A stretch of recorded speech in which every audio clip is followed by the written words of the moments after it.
following is a presentation of Radio Plus Sports. Radio Plus Sports. Barfnet there for the rebound. Crossover with the right hand. Throws it up for Johnson. Johnson spinning his way inside the paint with the elbow up and in. Bounce with the right hand. Hands off. Here comes Morgan. Dumps it. Good pass. Down low. Got it. For the Spartans, Ava Engel for Aubrey Leonard. Leonard, duel. Dumps it down low. Madigan. And the hoop and the harm. Looks for Barfnet. Long clutch three. Got it. Lindsay pushes tempo near side. Looking for Shea in the corner. Now takes it. Now flips it. Shea, three. Book it. Zimmerman. He'll try the right side with 7:10 left to play. Nobody steps out. And Mr. Blank says, why not?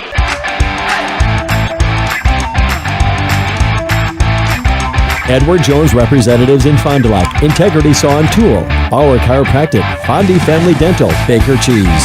Right Way Home Improvement, Quest Interiors, Addison Jones Real Estate, Holiday Automotive, Taco Bell, Bristol Morgan Bank, Coal, Oil and Propane, Pioneer Pit Stop, Marco Tax Service, Pizza Ranch, the National Exchange Bank and Trust, Moraine Park Technical College, Silica for your home, Rademan Stone and Landscape, Dufresne Moving and Storage, Winfield Homes, Everson Law Office, Bob's Pizza, Airtech, Winnebago Lutheran Academy, Musa Sheet Metal, Scotty's Auto Works, St. Mary Springs Academy, Camera Casino, Fond du Lac Credit Union, Hopper's Silk Screen and All-Star Trophy, New Medical Center, Muthig Industries, Pino Construction, Len's Truck Center, Fox Valley Savings, American Family Insurance Agent Brad Tagliapietra, BCI Burke, Marian University, Into the Woods Wellness, Smith Buildings. Today's game is also presented by International Paper and Will Sport. Lighting and control systems made in Fond du Lac. Let's go live to the Radio Plus Sports broadcast booth.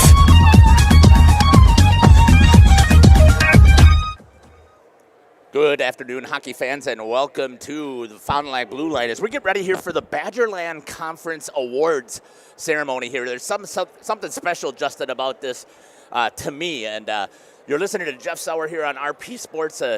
So, Justin, now you were out there, so just talk to me about how special this really is as a feeling for you. Yeah, I mean, I was an honorable mention my senior year. I never actually made a first team or a second team. But like for this, I mean, you're standing there. You can see even the Springs players and the Neenah players are all lined up, ready to cheer on their teammates. I mean, it's a big deal. I mean, it just means that you had a great season, and it's whether it's individual or as a team. I mean, but what people don't understand about this, Justin, the way that it's set up here, you only have one goalie. So when you're talking first team, it's the two forwards, a center, two defensemen, and a goalie. So that's 6 players throughout the entire conference. So it's not a surprise that you didn't have that opportunity. No, and I honestly, because there's great players on your teams, sure. And right? I didn't really have that great in my senior year. Honestly, I really didn't blossom as a hockey player till after I graduated high school. And it's one of those things. Like, I mean, these kids, I mean, they're gonna remember this. I mean, like Spencer Schober, he's gonna remember this. My guess is he'll end up being the goalie of the year. He's been unbelievable for all around the team. And going to start with Blake Spees here. I believe he's first team all-conference. Yeah, if you could zoom in there. First team all-conference for number 20, Blake Spees from Fond du Lac here. Coming over is going to be Ben Carey. Again, he was the leading scorer and leading assist maker for Neenah this season. St. Mary's Academy, one more forward there is going to be Austin Westergaard. Definitely well-deserved. Here comes your defenseman here. Aiden Hefner here from Fond du Lac. Again, he was instrumental, obviously, yesterday in the win. But this is, again, it's an incredible thing. I'm sorry, who did they say that was? Number 8. I did not hear him. My apologies, I was talking over the top. Spencer Schober, obviously, also well-deserving of the award as the first-team goalie. So, again, congratulations to these players. There's your first team for the Badgerland Conference. Again, it's really tough. You got 8 goalies plus maybe a few or 7 goalies because it's only a 7-team conference, and I'm doubting that they allowed Homestead to be in consideration. But here's the second teamers as well. And again, how many forwards, Justin? 4 per team? Yeah. Or 4 lines. Yeah. 3 forwards, that's 12 per team. Multiplied times 7, you're looking at 98, right? Oh my gosh. So that's going to be number 20. I don't know why. I think I threw that away. I had the papers from yesterday. Oh, they're right back there. I'll see if I can reach them. Armani Fisher will be recognized there as the other forward. And Ty Labs from Nina will come out here. Just want to make sure we get that, obviously, that recognition for the teams that deserve it. So number 20 was Mark Sutton from Nina. Number 8 was Kelvin Zinda. Here's another Springs player here. Isaac Zabel and Armani Fisher there for the awards as well. And number 19 for Springs was Teague Wagner. And the second team, Brendan Gertig for St. Mary Springs. So there is your second team, and you can see there's 4 Springs players there. And I believe there was, 2 on there, well, maybe only 1 on the first team. The first team. But that's your almost your full first line. Yeah. That you're looking at there for Springs. And again, Fond du Lac, I believe, had 3 players who were on that first line. They're going to go through honorable mention stuff here as well.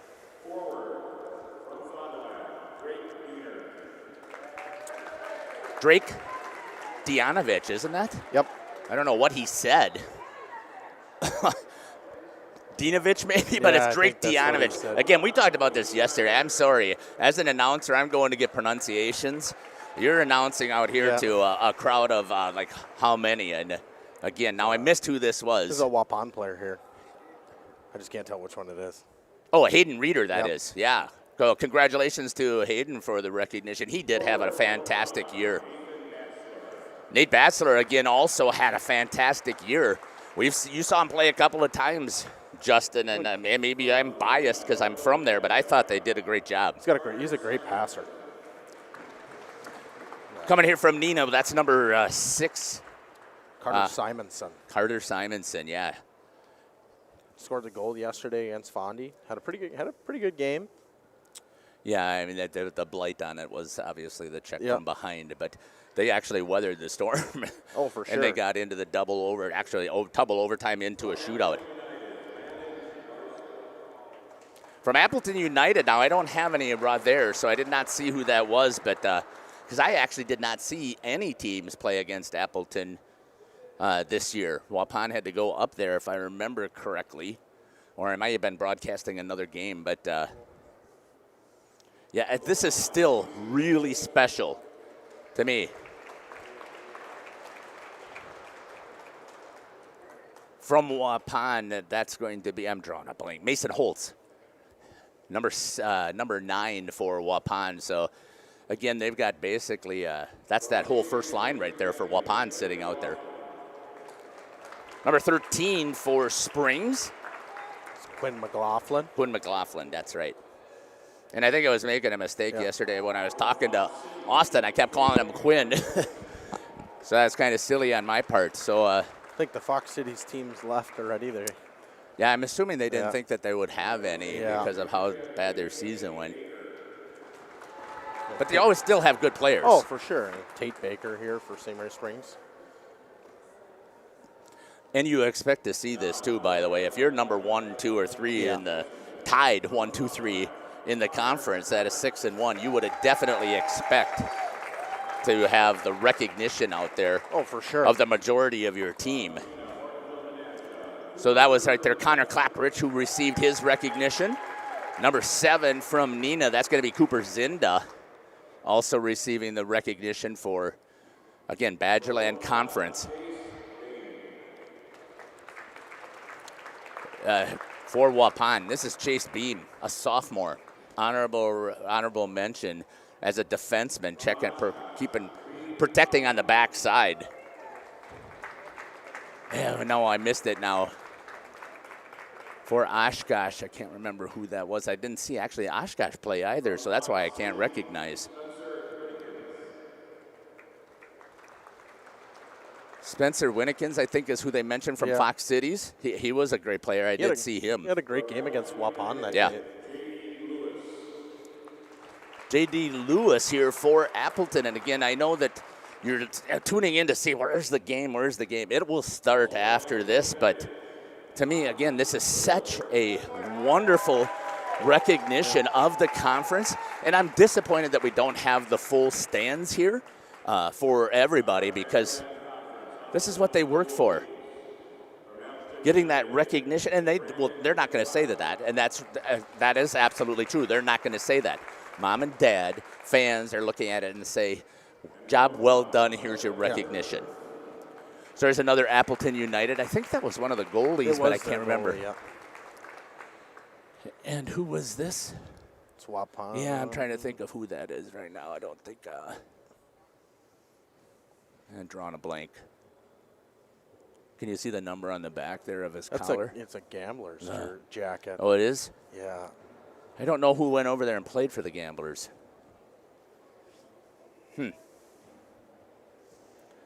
Well, there's your groupings. Oh, that's Blake Colker.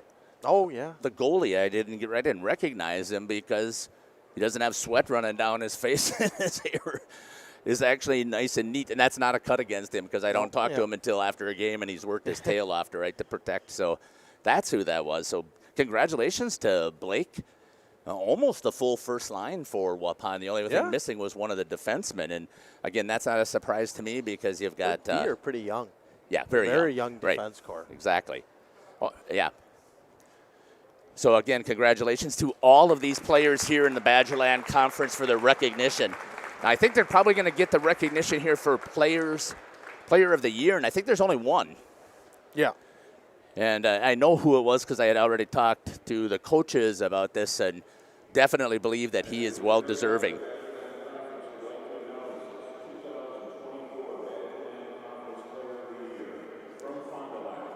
From Fond du Lac, Spencer Schober, Player of the Year for Badgerland Conference. And I'm pretty sure we talked about it, and I'll have to go back and check. But I do believe when I was pretty sure Colin Ahern was the winner of it. Caleb, in your senior year, but I could be wrong. I think that because of how outstanding he was. Coach of the Year is going to go to head coach Nick Tank. He's got a long walk there. Yeah, but congratulations. He definitely does deserve it. I mean, this Waupun team competed their entire time that they were out there. They finished 4th in the conference in the regular season. They lost to Homestead here in the tournament, but came all the way back and was able to win 5th place, 2-1 over Fox Cities, who turned out at this time to be hot. And that's what's so amazing here. I think they're going to switch the medals around, and Coach Tank and Spencer Schober, that is a great shot right there, you know. But that's what it is. This is what it means to be in the Badgerland, right? You know, a lot of things like around here, a lot of kids know everybody. I mean, we play local hockey against each other all the time growing up, and it's just good to see. Yeah, it's just absolutely amazing.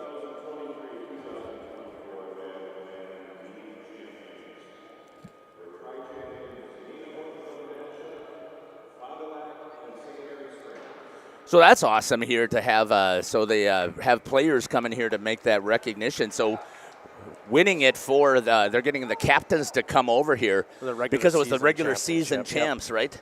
So you get recognition not only for your regular season, but again, that's what I love about the Badgerland. People are going to get sick of me saying this, but it's true. They definitely deserve the recognition that they get, and this was the regular season champs. So they got all of them were 6-1. Springs, I believe, lost to Neenah 3-2. Neenah lost to Fond du Lac 3-2 in overtime, and Fond du Lac lost to Springs 5-1. So again, those are your top 3 teams, and we're waiting here.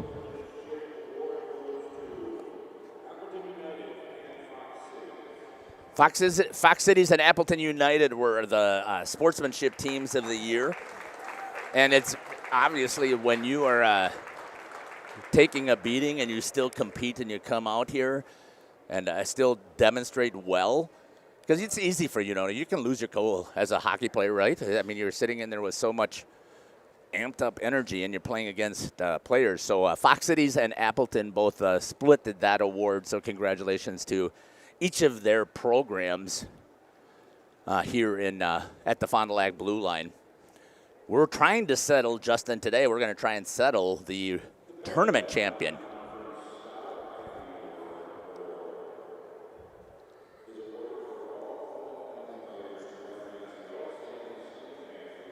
So I think this is the all-conference student of recognition, if I remember correctly. So I think, yeah, they're going to talk about it, but I believe you had to have at least a 3.5 or is it 3.75 GPA and play all 4 seasons. Yep. 3.5, he said. 3.5. Yeah, I can't quite hear it. I got a little bit of a hum in my ears, which is, I don't know if it's from the headset or if it's from just being old.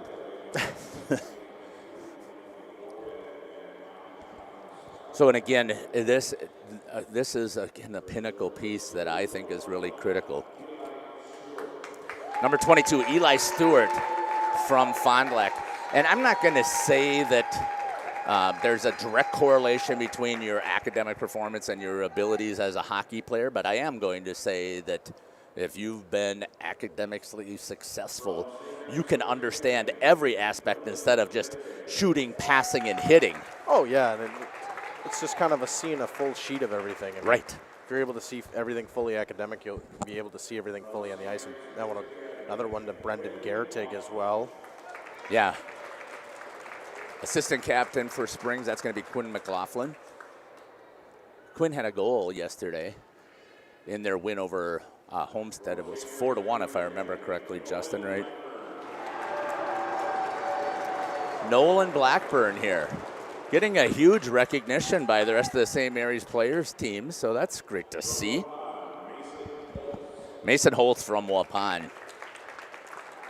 I believe the qualification, you have to be a senior as well, right? Yes. Yeah. So, again, you've had to play all 4 years in the Badgerland. So, again, congratulations.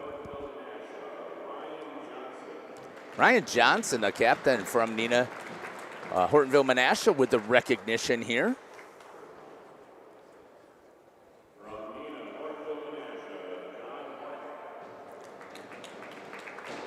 One of the goalies for Nina. I can't remember which one that one is. That's John Hornick. Yep.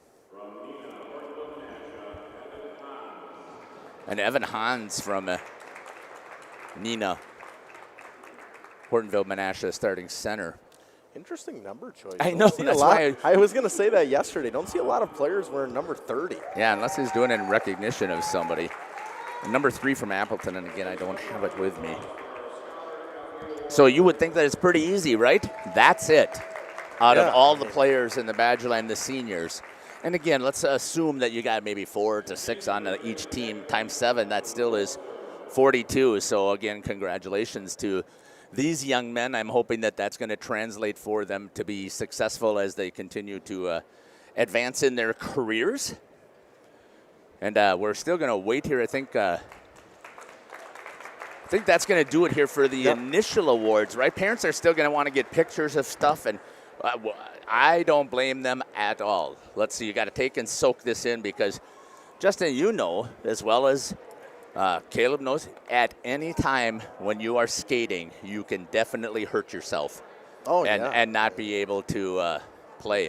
Yeah, I mean, I basically, I would say realistically, I had a career-ending injury, and you never know. I mean, You got to cherish every single day because God doesn't guarantee that you're going to get one. I've seen guys that they play for 20, 30 years, and then I've seen guys that they end up getting a serious injury, and they just don't want to do the rehab to come back. And right now, I mean, high school hockey is, probably the best 4 years of your life, and then I always said high school hockey was probably the best 2 years of my life. Mm-hmm. And then after that, juniors was the most fun I ever had. Right. And not a lot of kids are going to go on and keep playing hockey. I mean, right. It's you got to be good enough to do it. And 2, it's a will. There's a will to it. And it takes a lot of dedication, a lot of hard work. Right.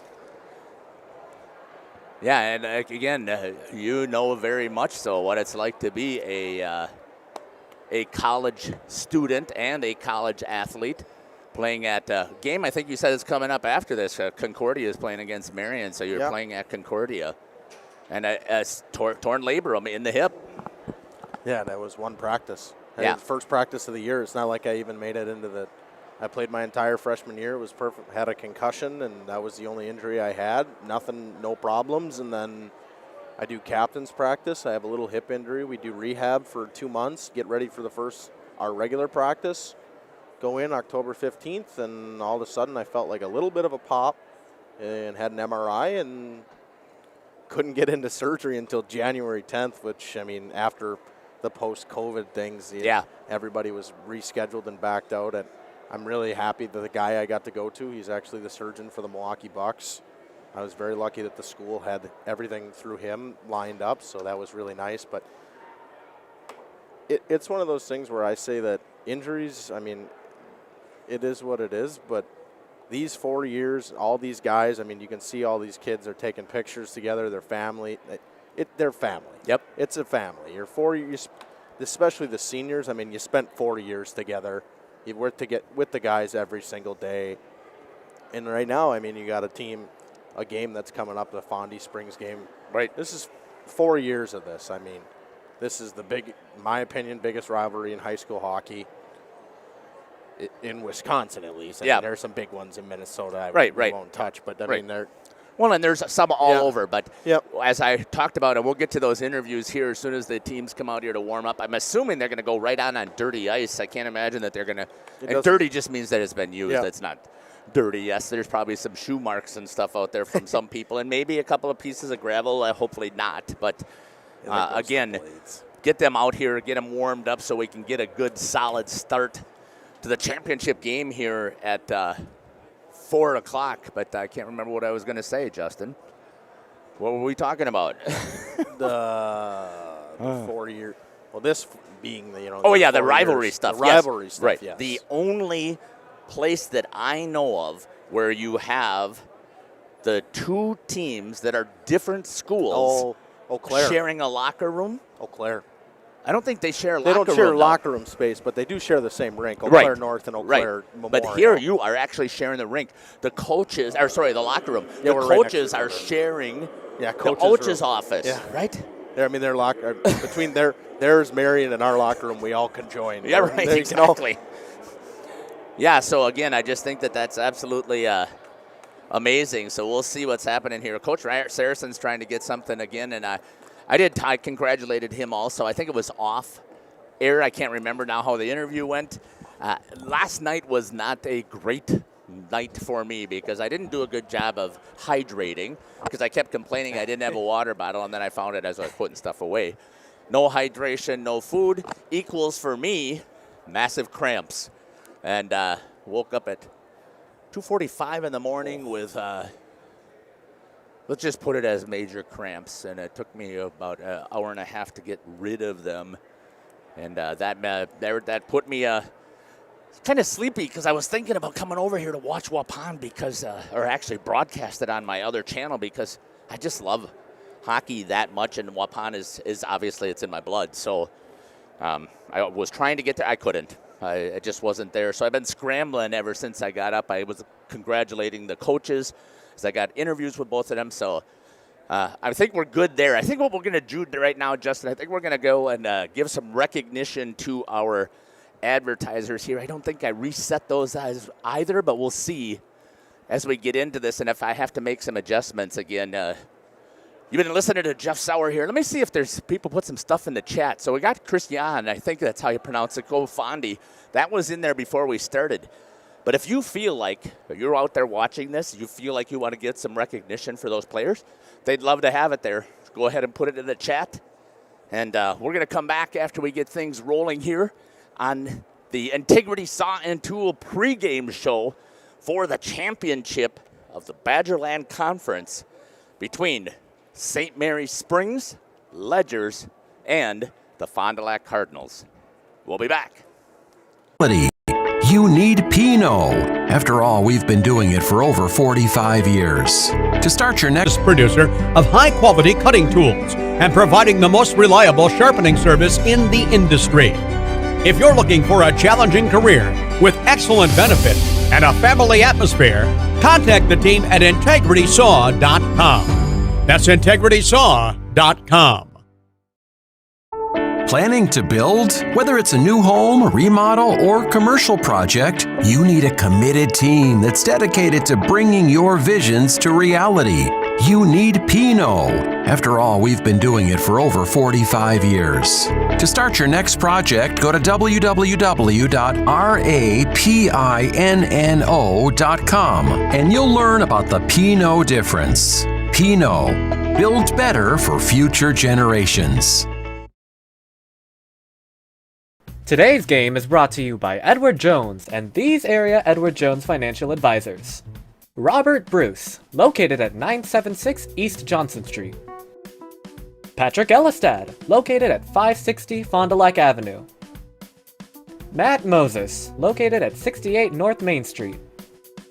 And Jeff Wills, located at 649 Fond du Lac Avenue. Good luck to all athletes in today's game. Edward Jones, making sense of investing. Monthly payments, due dates, late fees, debt can feel overwhelming, and it can be hard to keep up. But it's a new year, which means a fresh start. If you're ready to hit reset, a debt consolidation loan may be right for you. Instead of having to keep track of separate balances, due dates, and lenders, you can make a single payment each month to hit all of your debt. At Fond du Lac Credit Union, we believe settling your debts doesn't have to be complicated. Get a fresh start by visiting FDLCU.com or stop in today.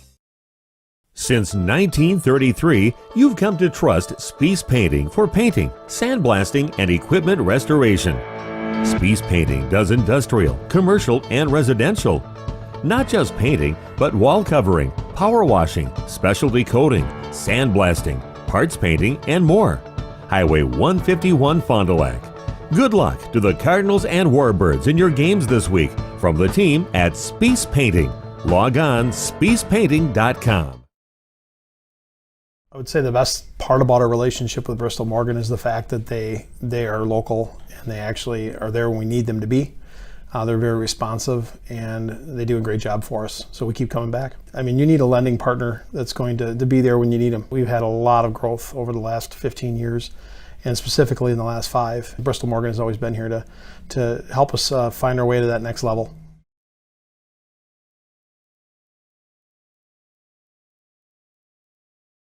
Go ahead and let the daydreams of spring begin.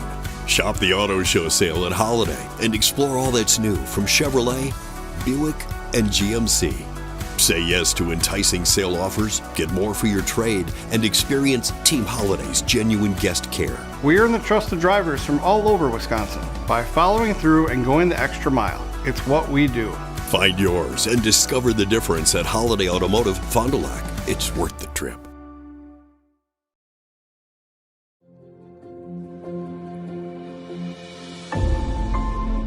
Will Sport by Wisconsin Lighting Lab. Sports lighting and control systems made in Fond du Lac, Wisconsin.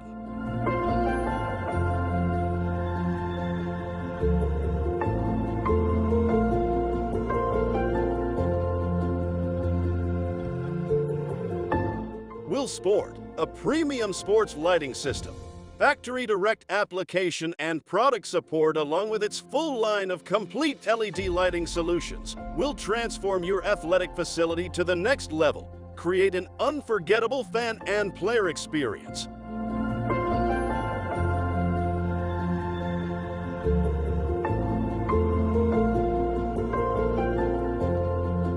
To get started with upgrading your outdoor or indoor sports venue, visit willbrands.com. Muthig Industries in Fond du Lac would like to wish our local high school sports teams best of luck this season. Muthig Industries is one of the area's top full-service manufacturers of precision metal stampings, laser cutting, production machining and turning, tool and die manufacturing, and custom metal fabrication products. Muthig Industries in Fond du Lac, where quality is an attitude and producing high-quality parts with on-time delivery is of the highest importance. To find out more, visit MuthigIndustries.com. Muthig Industries, 33 East Larson Drive, Fond du Lac.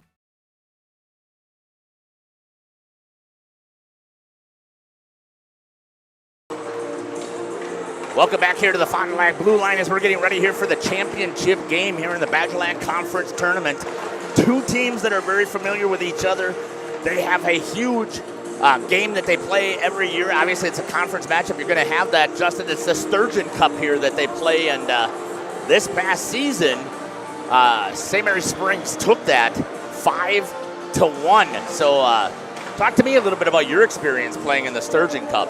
The Sturgeon Cup, I mean, we went 3-1 in my 4 years there playing for the Sturgeon Cup.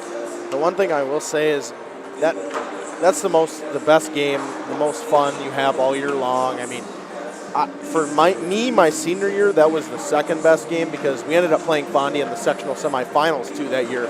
So there's way more, and it's the same thing here. It's a playoff game. Right. It's a conference tournament championship game. This would be more important to me than the Sturgeon Cup. Actually, Coach Saracen said it yesterday. He said it was bragging rights, and I said at the end of the broadcast, I would rather win the conference tournament championship than the Sturgeon Cup. Yeah. At the end of the day, at least then I say, we won the conference, we beat you in the championship, you beat us in a meaningless game for a trophy. Yeah. It still's a trophy game. I hear what you're saying, exactly. I'm just going to test our camera shots out here. For some reason, I don't know if there's something that I hit on the transition, but it's doing a shuffle of the, maybe it's because I'm not using the cut. Yep. That might have been it right there. So let me just do a quick, there we go. Great shot there of Brendan Gardick getting warmed up as the goalie. That does look a lot better today, Justin, I think, than yesterday's. We don't have the glitchiness, which is awesome. So you can see that's the backup goalie warming up right now for Fond du Lac. But I love these camera shots that we're able to bring to you here. Let's talk a little bit about these teams, and we'll get their interviews with their coaches, too. Let's talk a little bit about let's go to the interviews first, Justin, and then we'll come back. Here's going to be the Fond du Lac head coach, Ryan Saracen, the visiting team, which there really is no visiting team here, or really a home team, but they have to have it for their colors. We're going to step aside here and get those interviews, and then we'll come back and talk a little bit about Fond du Lac. And then we'll hopefully catch the coaches' interview for Springs when they start the Zamboni. You're listening to Jeff Sauer and Justin Schwartzmiller here on RP Sports.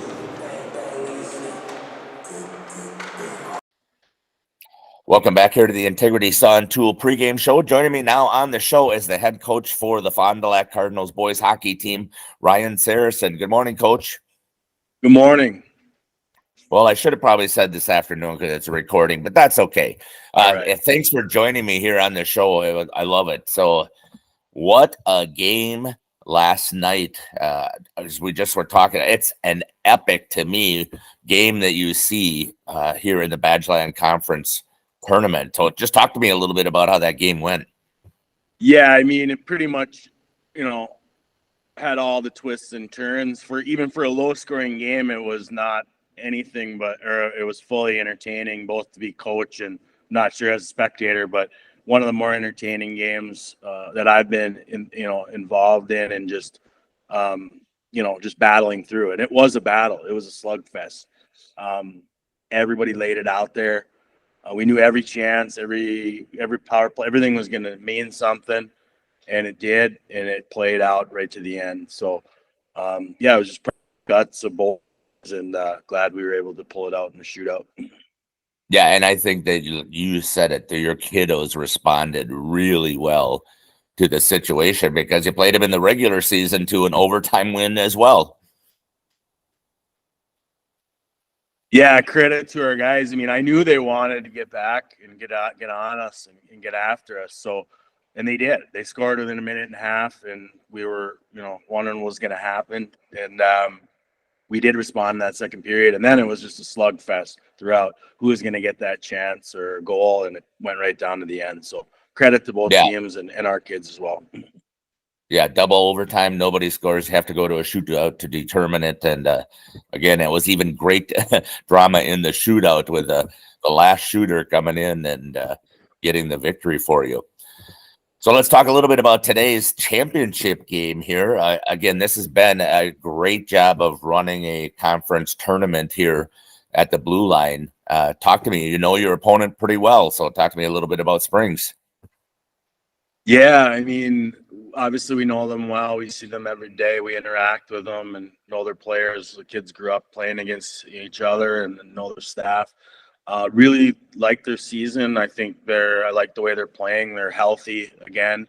Talking to their coaching staff, which is going to give us different guys to look at. And so we got our hands full today. Really like their dynamics and the way they play the game with speed. And hopefully we can get a good game plan and get in front of them and slow them down a little bit. Yeah, I'm not sure how many other people know, but you guys share a locker room, share a coach's office, share practice times at the rink. So to me, I think it's rather unique. I don't know of any other high school programs that are like that, but I can't say I know them all. Yeah, it's like I said, it's just you're constantly integrating and talking about it, and it's really good. It's a rivalry, but it's also support. And we're in different divisions, and we love competing against each other in this conference, and it's tooth and nail. And again, we also like to see the town having success, so it's a good balance. I think when I counted up, Spring's success so far, I think the last 11 or 12 games, they've won 11 out of 12 games. But I looked at your stuff too, Coach. I take a couple of like the one goal loss at West Bend and the 1 goal loss at Madison. You are on a huge streak as well.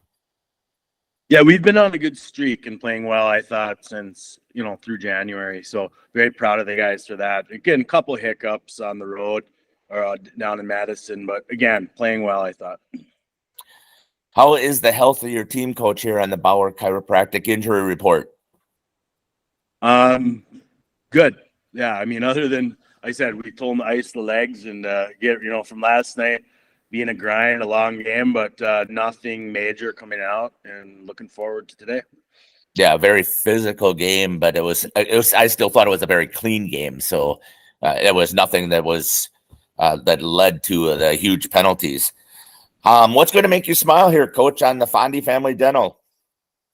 Well, I guess since I'm staring at, bringing the trophy to the penalty box, I'm envisioning a Fond du Lac logo on it. So that's what I'm looking at. So hopefully that comes true. That's my smile moment. Excellent. Well, I had a chance to broadcast the Sturgeon Cup this year, and I think I did it last year too, but this year the facility was packed, and I'm expecting very similar today based on how the communities support each other.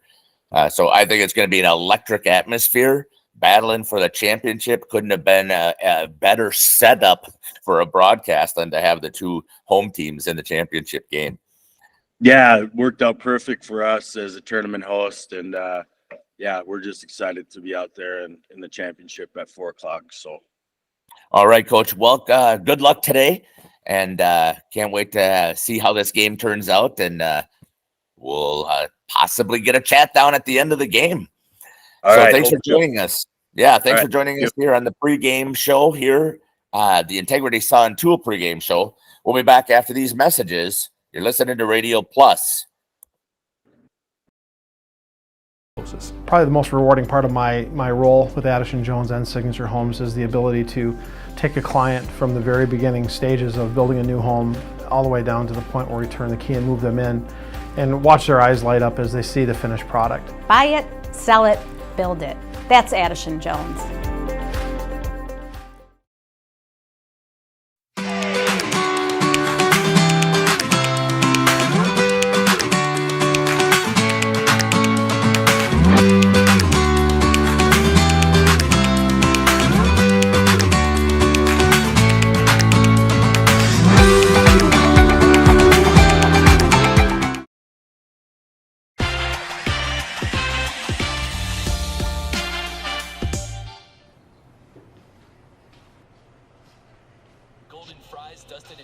What can I do for you, man?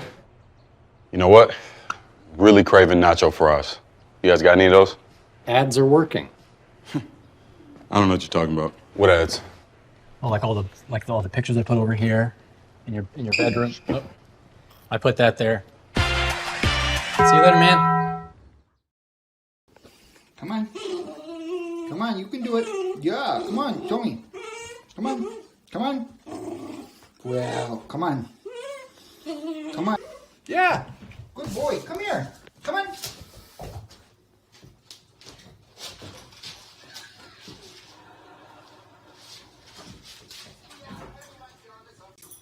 Jackson, are you going to come over here?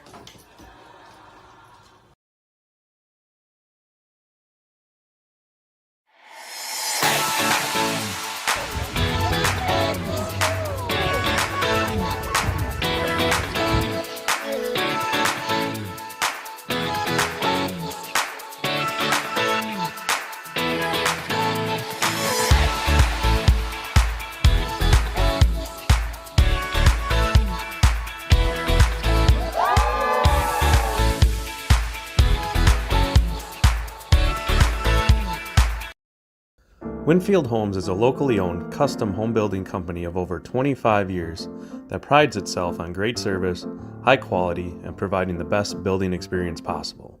Owners Jim Boudry and Jason Zellner are there for you every step of the way to ensure that your new home is built just the way you've dreamed it to be. With the same passion that they have for their clients' homes, Jim and Jason are proud supporters of and are personally involved in youth sports programs and are truly committed to their success. Winfield Homes wishes you all the best of luck this season. Hi, this is Danny and Heather with AirTech Heating. At AirTech, our motto is honesty, integrity, and quality craftsmanship. When it comes to your home, you want the person working on your equipment to be upfront and tell you what you need. But also what you don't need. We deliver whatever it takes service to take care of you. Our technicians are NATE certified, meaning they are the most highly trained in the industry to be servicing your equipment. If you're stuck with a broken furnace or air conditioner, call our team at AirTech Heating at 924-6742. Hi, this is Craig Larson, Sales Manager with locally owned Dufresne Moving and Storage. As an estimator, moving is very important to me, and I take pride in making sure our clients are happy with their overall experience at a reasonable cost and done in a high quality manner. It's all of your goods on the move or in storage, and you want it cared for, whether it's moving their business, building a new home, moving out of state, moving across town. We have a crew that is dedicated on taking care of your stuff. Call me today for an estimate at 1-800-425-MOVE or visit us at DufresneMoving.com. Dufresne Moving and Storage of Fond du Lac, making your move and storage of goods simple. Guess what? We are hiring at Dufresne Moving and Storage for labor and driving positions. Stop in at 800 Morris Street for an application and interview. Stop now. A personal experience with a custom feel. Each home Smith Builders builds is unique. Their design and selections perfectly crafted for you. With access to hundreds of floor plans, they start by getting to know you and your unique needs. Then, with budget, layout, and family in mind, Smith Builders design partners will hand select the best options, customizing them to fit your precise needs. The process continues in their showroom and partner galleries, where you're guided through the products and fixtures on display, customizing each selection in your new home. To learn more, visit smithbuildersinc.com or stop by 227 Morris Court. Smith Builders of Fond du Lac.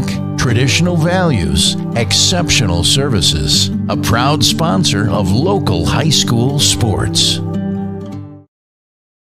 The Rademan family has been quarrying and producing natural stone products for over 50 years. Hi, I'm Brock Rademan with the Rademan Stone and Landscape Company. As the first member of our fourth generation family-owned business, I'm proud to carry on the tradition of providing quality stone products to Fond du Lac and the surrounding areas. Is your driveway in need of repair? Here at Rademann's, our crushed stone division provides our customer with stone needed for maintaining your gravel driveway. Our quarry stone division provides landscape stones such as stepping stones and retaining wall stone for your outdoor living areas. We also offer natural thin and full veneer stone for interior applications such as fireplaces or outdoor applications to combine with or replace your siding or brick. Whether building or remodeling, veneer stone can add a natural look and feel to your home. Our natural stone is available in many different textures, sizes, colors, and cuts. Stop out at Rademann's and see our indoor-outdoor stone displays, or like us on Facebook to see some finished projects. Rademann's Stone and Landscape Company, where we have the materials to do the best work on earth. Since the beginning, your curious mind and imagination have guided you, where tools and technology helped you discover the world. At Moraine Park Technical College, you will train on industry-leading machines blended with hands-on learning. World-class instructors will help you shape and design your future in manufacturing. Homegrown, life-ready. Moraine Park Technical College.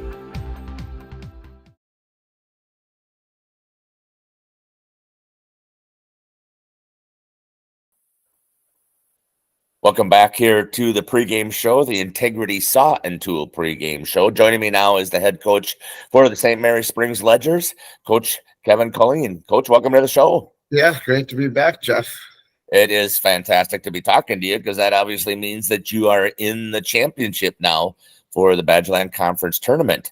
Talk a little bit about that game that you had against Homestead and how you got here. I thought we played well. We did a lot of things well, but we were a little sloppy. You know, I mean, I always want more. Yeah. But we took care of defense first, but not quite as well as I would have liked. We were flying the zone a little early. We had some personnel changes. Gabe Braun came back.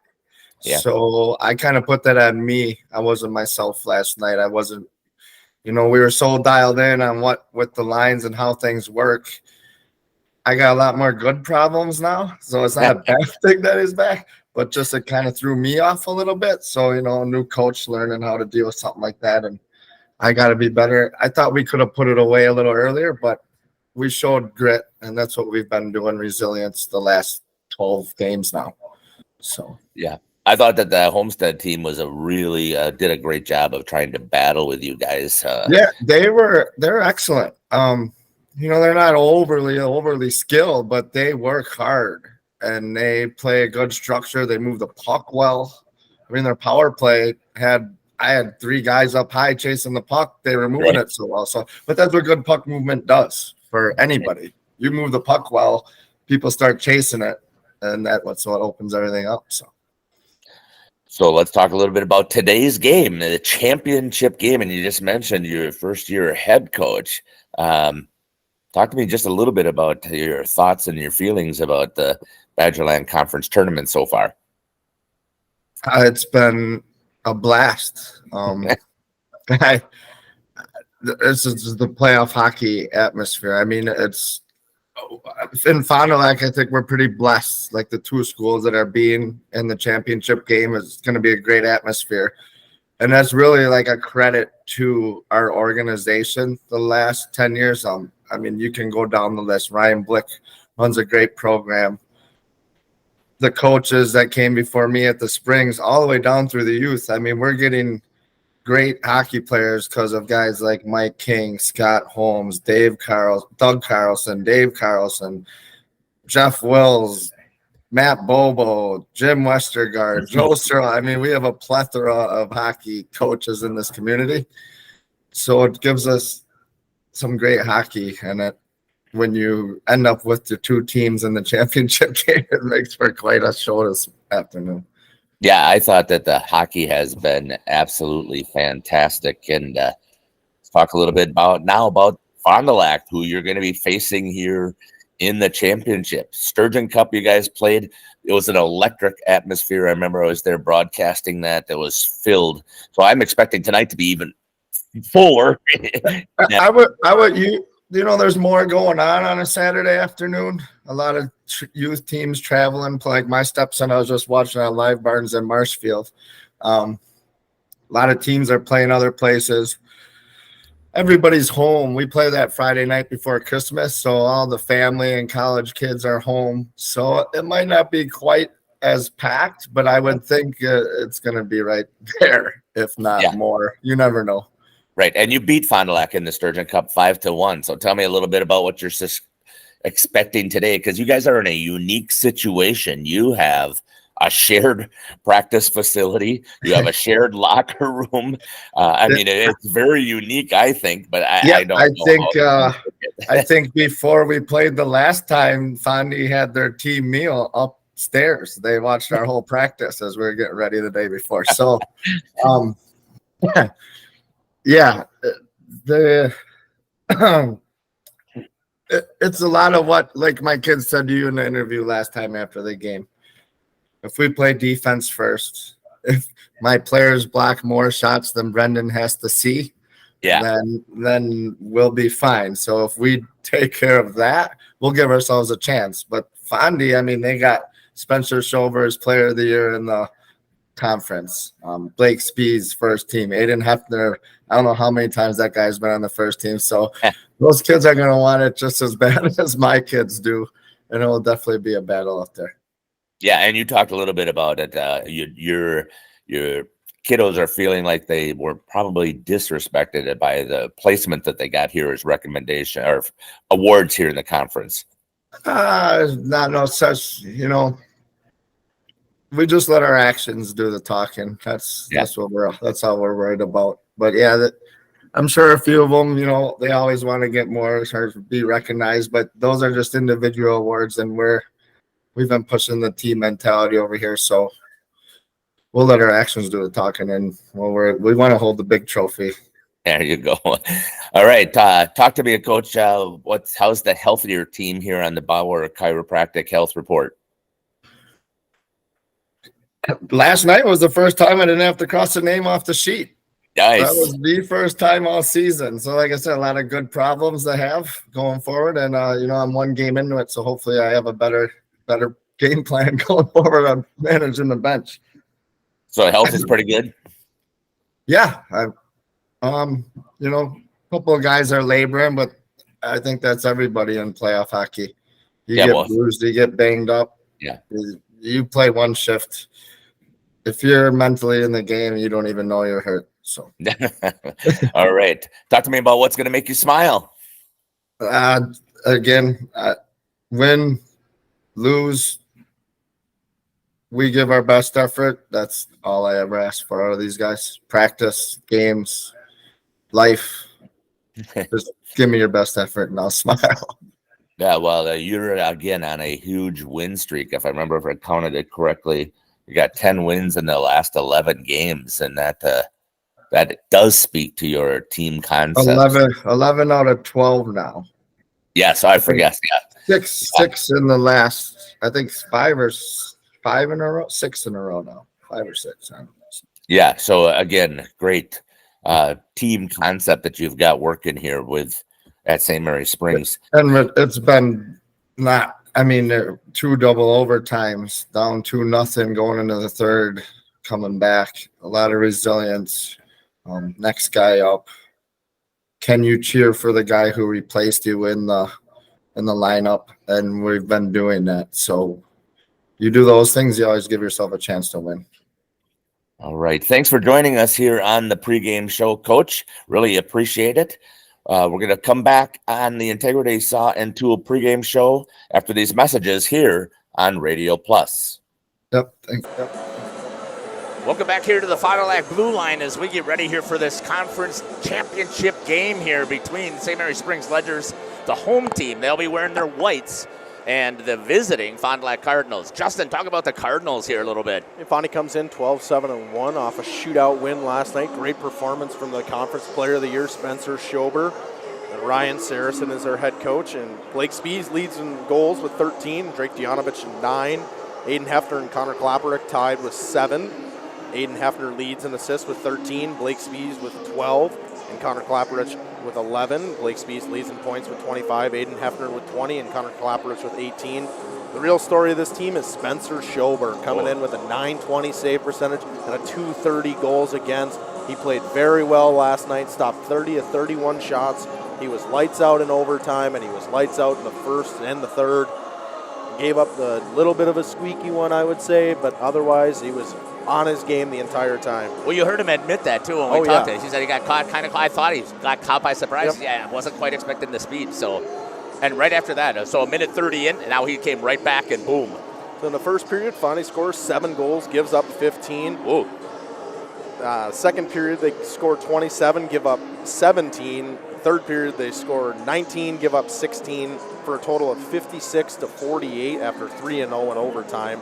They goals per game at 2.8, and I always say you want to be like about one above, and they have a 2.4 goals against. I mean, having a good goaltender makes a big difference there if you're not scoring a lot of goals. Power play percentage comes in at 18%. I'm sure Coach Saracen would like that to be a little bit higher. The penalty kill at 81.5% is very good. And they're 11-7-2 coming into today. I mean, this is a good matchup. It's a rivalry. I mean, it'll be a big game. Yeah, exactly. So, again, let's talk about St. Mary Springs Ledgers here on the Integrity Sun Tool pregame shows. The teams get to hit the ice.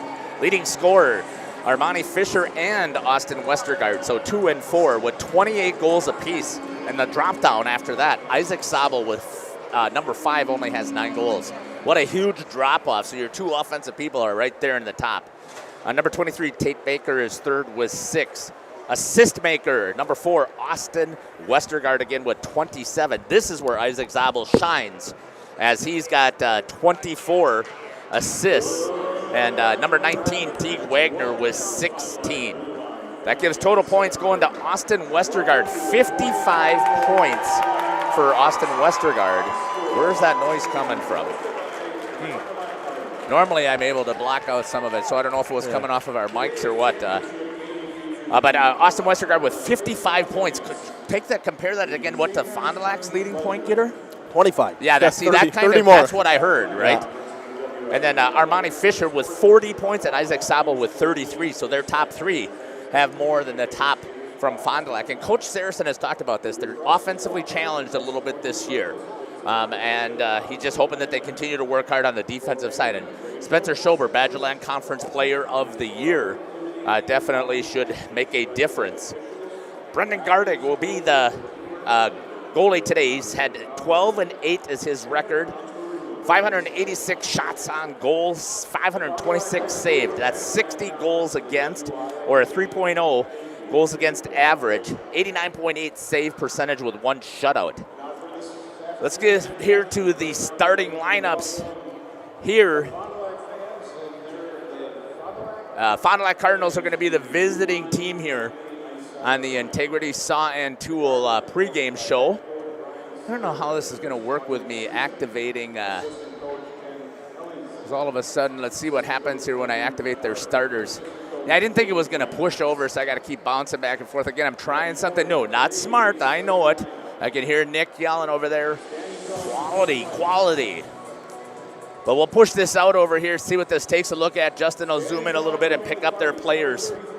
Starting in net for the Fond du Lac Cardinals, Player of the Year again, in the Badgerland Conference, number 33, Spencer Schober. Fantastic yesterday. At defense, did I not change this? I don't know if you did. This is different than he gave me yesterday. You had it highlighted. It was Aiden Hefner and Tyson Craig. Had it highlighted on there. Yeah, he dropped down and put the number 2s out there, so he caught me by surprise. So what do we got? We got Connor Clappers, number 19, and number 16, Amelia Lopez. At offense, that's going to be number 27 for Fond du Lac. That will be Parker Zeebel. Again, he messed me up, so I'm going to have to be yelling at him. He knows that I like to get this out here. 22, Eli Stewart. And, I missed number 5, Peyton Umentum will be, I think, the center. Now coming out here for the St. Mary Springs Ledgers for the home team here today. Let's see if we can get them out here as well. And why didn't they show up? Did I forgot to upload them? Yeah, maybe. That's a good thing. I do have an opportunity here to get that.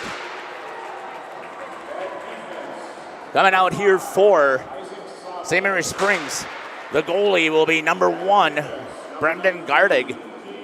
Great job there, second team conference. At 1 defense will be number 5, Isaac Zabel, a junior. At the second defensive position will be number 19, Teague Wagner. He is a sophomore. In at center will be number 13, Quinn McLaughlin. He's coming up right now.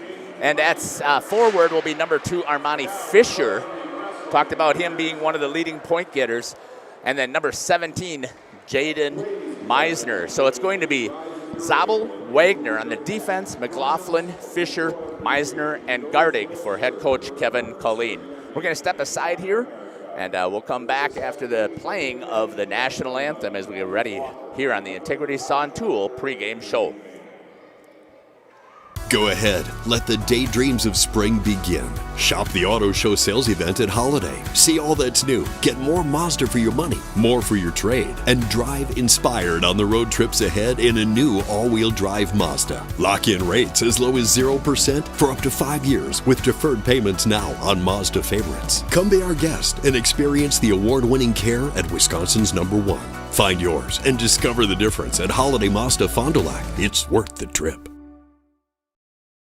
Are you unsure of what career path you want to take? Musa Sheet Metal is looking for motivated individuals to join their highly regarded apprenticeship program. Throughout the program, you'll learn the skills to be able to run your own job site. A career at Musa Sheet Metal is a chance to join a driven team working together to design and build products to help build communities. Learn more at musasheetmetal.com. That's musasheetmetal.com. Build products that build communities. Apply at musasheetmetal.com. Are you or a loved one living with the discomfort and hopelessness of peripheral neuropathy? The tingling, the numbness, the life-altering pain? Are you tired of taking medications that only mask the symptoms or don't work at all? You don't have to live like that anymore. Introducing New Medical Center, your beacon of hope in the fight against peripheral neuropathy. Our team of dedicated specialists uses the latest advancement in medical technology to help you regain control of your life. Our personalized treatment plans are designed to reduce your pain, improve your balance, and restore your quality of life, all while targeting the cause of your neuropathy. We believe in a holistic approach, combining cutting-edge therapies and lifestyle changes that can slow down, stop, or even reverse the progression of your disease to help you live your life to the fullest. Don't let peripheral neuropathy hold you back. Take the first step towards a pain-free life. Call New Medical Center today at 920-324-9899 or visit us on the web at newmedicalctr.com. That's New Medical Center, 920-324-9899. Because you deserve to live without pain. Welcome back here to the Fond du Lac blue line here. Justin, real quick, there's got to be nerves flowing all over the place. How do you handle it if you're from Fond du Lac? Fond du Lac, you want to come out strong. I mean, you're technically the away team. I mean, the way I'd say this, you got a big crowd here for Fondy, big, decent size for Springs. It's one of those things where you want to come out hard. And I always say this, take a hit, make a hit, something to make yourself in a play, good pass, block shot, something to get your energy level up. The bench energy is the biggest things in these kind of games. When the crowd obviously makes a big difference, but the energy on the bench within your boys is a whole different animal. So how about St. Mary Springs? They're the #1 seed here. And you're a good first period team. Continue to come out strong in the first period. And Fondy's is not a great first period team. They've only scored 7 goals and given up 15 where you've scored 33. Yeah, right. You want to keep that up. But the equalizer will be Spencer Schober. Isaac Zabel with a quick pass into Armani Fisher, taken away there by Peyton Umentum for Fond du Lac. Moves it back over to Emilio Lopez. Again, I was kind of surprised that he went with that line, but Coach Saris and I will not question what he's been able to do in this season. Penalty already? Yeah, I think they might be getting an interference call here on Armani Fisher. Okay. Maybe a touch late, if anything. I think that's what he's going to say. Oh, he's going to call it rough. Rough by Armani Fisher. I did not see it. Where was that? Did that take place? It was along the wall, around the. Okay. Right down towards the left-hand side of the rink. I mean. Well, if you're Fond du Lac, you couldn't ask for a better start right now, right? And a power play, which is below average, I would say, and you want to be around 20%. And a very good Springs kind of penalty kill. That's the type of penalty kills that win you championships at 89.5%. So penalty for St. Mary Springs number 2, Armani Fisher. But you're right, almost at a 90% kill. That is unheard of here. And let's see what happens here with Fond du Lac's power play. Again, it's not been very strong at 18%. Working it around, that's Tyson Craig. Looks, crosses it over to Blake Speaks. Speaks back to Craig at the point. This is that umbrella run. Slap shot hard. Aiden Hefner ricochets off of the helmet of Brendan Gardig. Gets himself reset there with a nod of the head, and you typically see that. Most people think that goalies have this little flinch mechanism because after every shot saved, you always see them do some type of readjustment. It's kind of a soothing factor. When I asked Caleb, I said, you've never had a twitch before in your life, except for whenever you're playing in net. And he just said, yeah, it helps me recenter and refocus, just to shake off whatever happened. So I'm assuming, and I do see that out of most of the goalies here. I don't pay more attention. I have seen it out of Gardick quite a bit. Nice hit there by number 23, Tate Baker. And who's on the power play here? Yeah, Springs has down control. Tate Baker, tried to reverse it instead of, he's going to go to the bench. I see. I was surprised he didn't take control of it and hang on to it. Just a super aggressive penalty kill, not letting Fondy get set up. And when they do get set up, they keep them to the outside. Yeah, we talked about that again in all of our sense. So you're going to hear us if you watch this, and we do appreciate it. I hope that we have a ton following us throughout this whole tournament. But centering there, nobody there, stepping up and trying to make it. Difference was number 22 for Fond du Lac, Eli Stewart. It's going to be picked up there by Gabe Braun, who's back, feeling good. And Isaac Zabel's going to pick it up with 3 seconds left. There's Spencer Schober. We did not hear that yesterday, so maybe he picked that up and watched the game last night. Both teams at full strength and killed off the first penalty for St. Mary's Springs.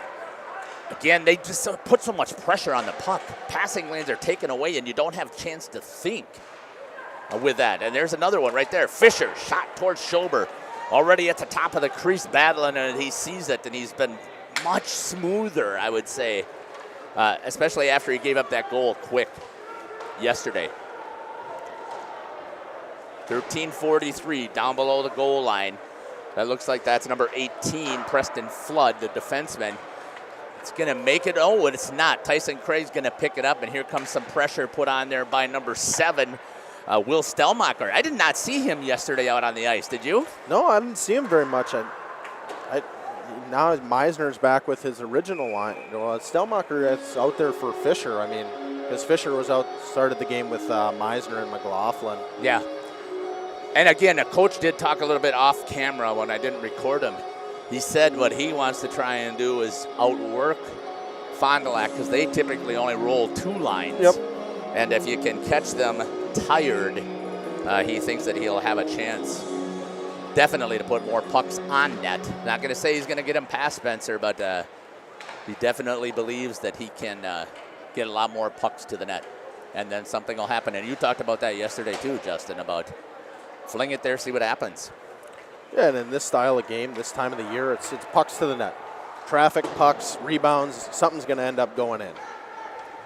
Coming back into the neutral zone, that was Tyson Craig. Isaac Zabel picks it up for Springs, tries to get around Dianovich. He held him there, stopped him. You talked about working to the outside. Here's a chance that he got cut off was Austin Westergaard. Austin came off the ice.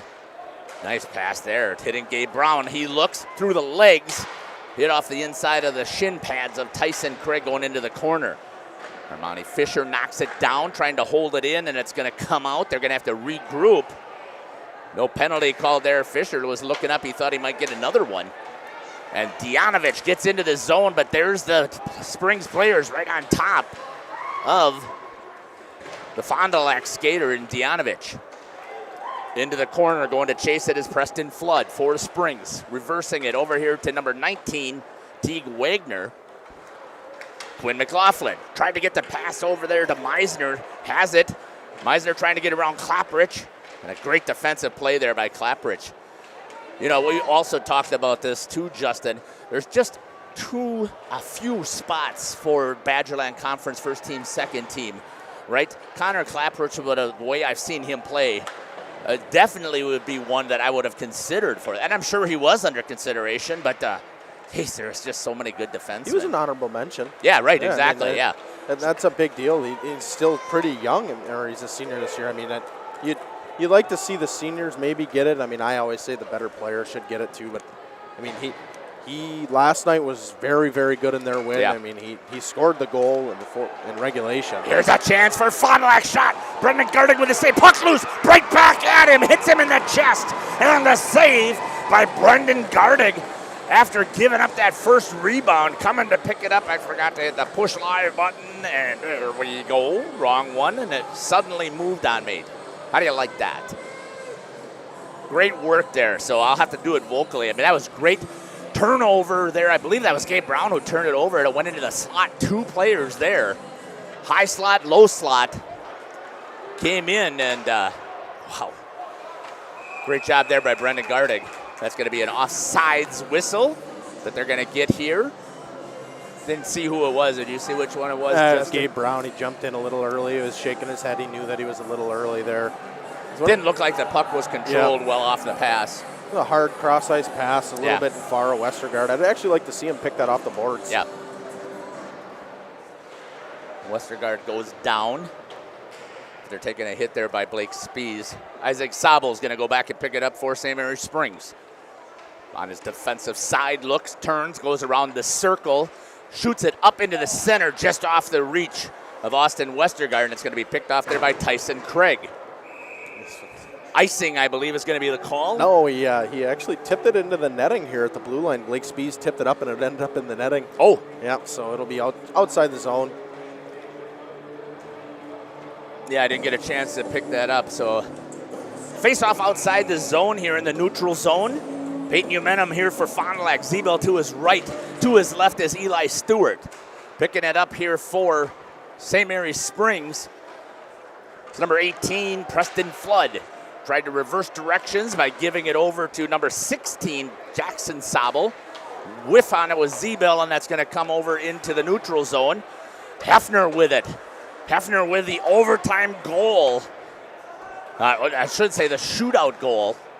And I actually was interesting because I had Coach Colleen talk to me, and he said, yeah, I loved, went back and watched the game right away.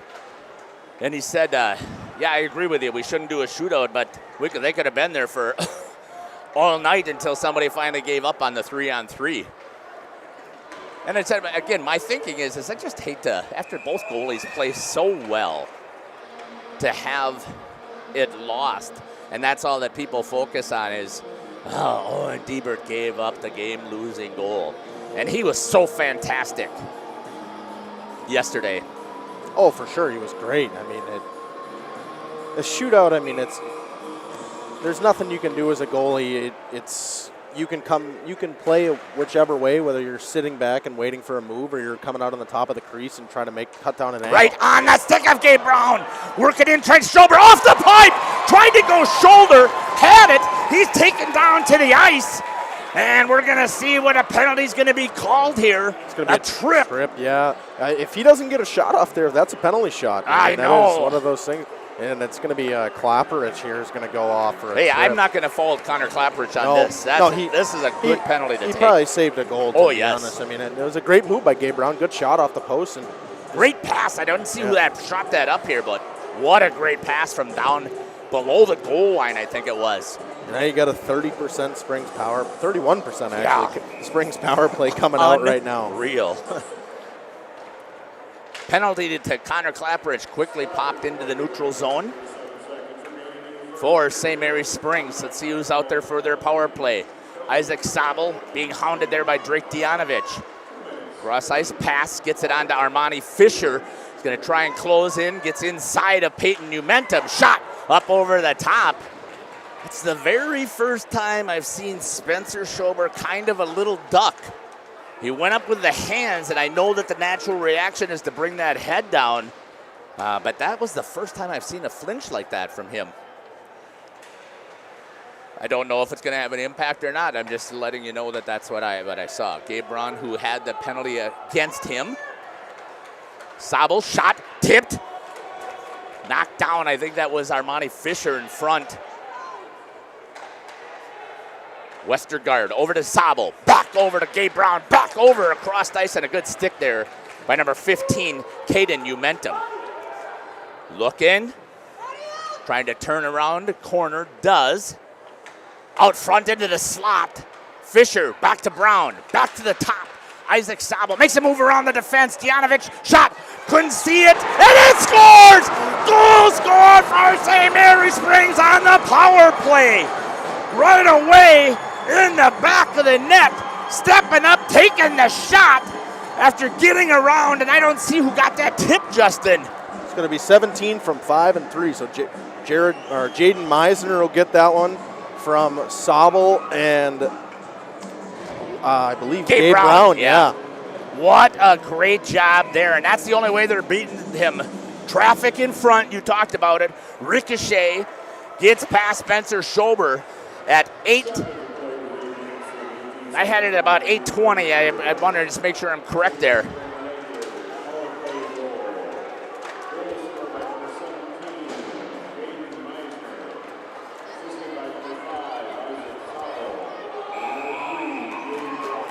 Great job, Justin, on the call. Here was a sin committed there by number 18 playing with the puck at the blue line. It gets the offsides because of it. But goal goes to number 17, Jaden Meisner, with the assist going to number 5, Isaac Zabel, and number 3, Gabe Braun. So again, Zabel picks right up where he was yesterday. His 4th assist in his last 2 games. That's amazing. I'm sure he had some more against Appleton United too. Yeah, there's Gabe Braun again, getting some action. Yesterday was the first time in a while. Westergaard picks it up, splits the D, shoots wide.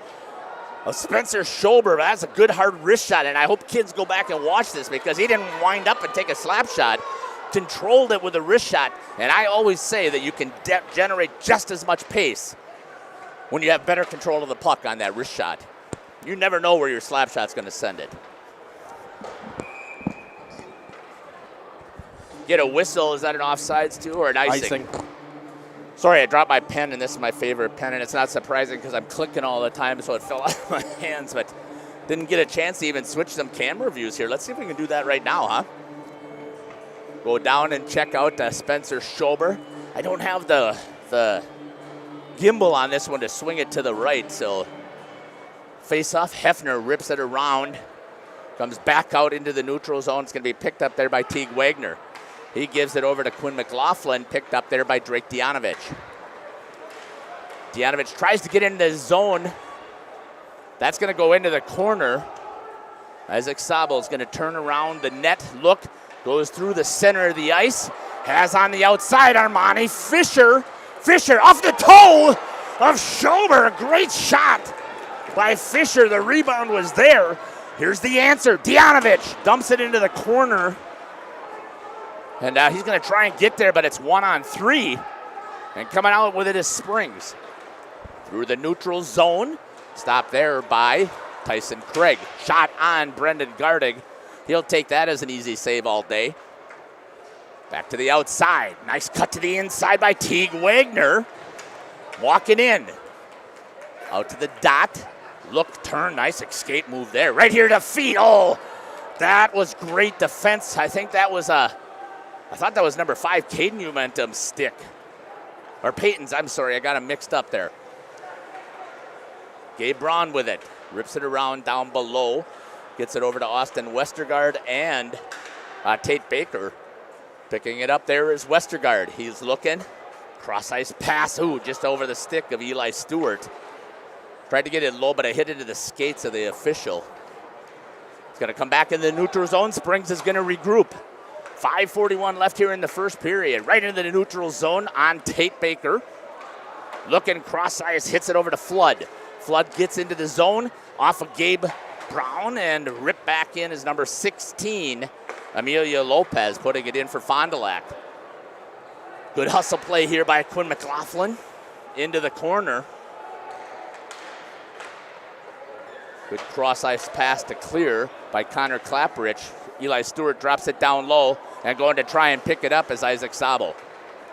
He's got a little bit of room to skate. Hit it over to Armani Fisher. Cross-ice pass, busting to get there. It was Brody Highland. We did not see Brody yesterday either. No, it looks like he's really trying to change up his lines, get a different look out there at all times. Yeah, I think he's trying to keep those fresh legs like he talked about. Let's see if he can run them in the ground. And so far, Fond du Lac's had the answer, but there's going to be a huge trip on Brody Highland. And that's going to give Fond du Lac a chance on their power play. But Justin, their numbers, I think, on their power play were like 18%. It was 18%. That's really, for Brody Highland, that's not what you want to do on your first shift. That's one of those things where these coaches looking to change things up, maybe get some different momentum in a little bit, and you end up taking a penalty. A very good Springs penalty kill here at probably about, after the last one, maybe 90%. Yeah, they killed off the first one. So it's going to be on Brody Highland, number 8, with the penalty for 4:41 on the clock for a trip. Fond du Lac trying to get something rolling, and the last time they didn't hardly get it in the zone, and when they did, Springs picked it up. Right there, Isaac Sabel has it, turns up center ice, breakout, then brings it to the half wall. Going after it is Austin Westergaard. Blowing a tire is Craig, busted in on top of it. Zabel turns on a shot and a nice save there by Spencer Schober as Austin Westergaard pulled it out of the corner. Tried to go short side, Justin. He had him, and it was actually probably about the size of the puck all the way up top, but Spencer did the great job. Marc-Andre Fleury does this really well. He lunged at the puck to try to keep it from going in. Create a little bit more height, right? Get up on top of the knees off those pads. Great save there, and I'm surprised to me again. We're down to 54 seconds left here on the power play, and Fond du Lac has yet to have any possession time in the offensive zone. That Springs defensive on this special teams, just incredible. And it's not like that they played a slack schedule, because they got. I wish they would put in the RPI of how these teams are ranked, because I can tell you, St. Mary's Springs has played a very heavy schedule. Picked off there on Spencer Schober, grabs it with a glove, drops it behind to give it to Emilio Lopez. As that was number 17, Jaden Meisner, the goal scorer on the last power play, and we're down to 15 seconds. Have you seen anything set up yet, Justin? No. I haven't either. It's just too much pressure. I mean, at the second they get the puck, there's at least one guy coming at them. And they're putting their stick there, trying to eliminate, and a great job there by Spencer to let them know again. Stewart shot and a tip there by Zeeble, and getting on top of it is Brendan Gardig for the save, or not a save, but he actually got the whistle, which again, I think that was a smart play there, giving Springs a chance to change their players there on the penalty kill.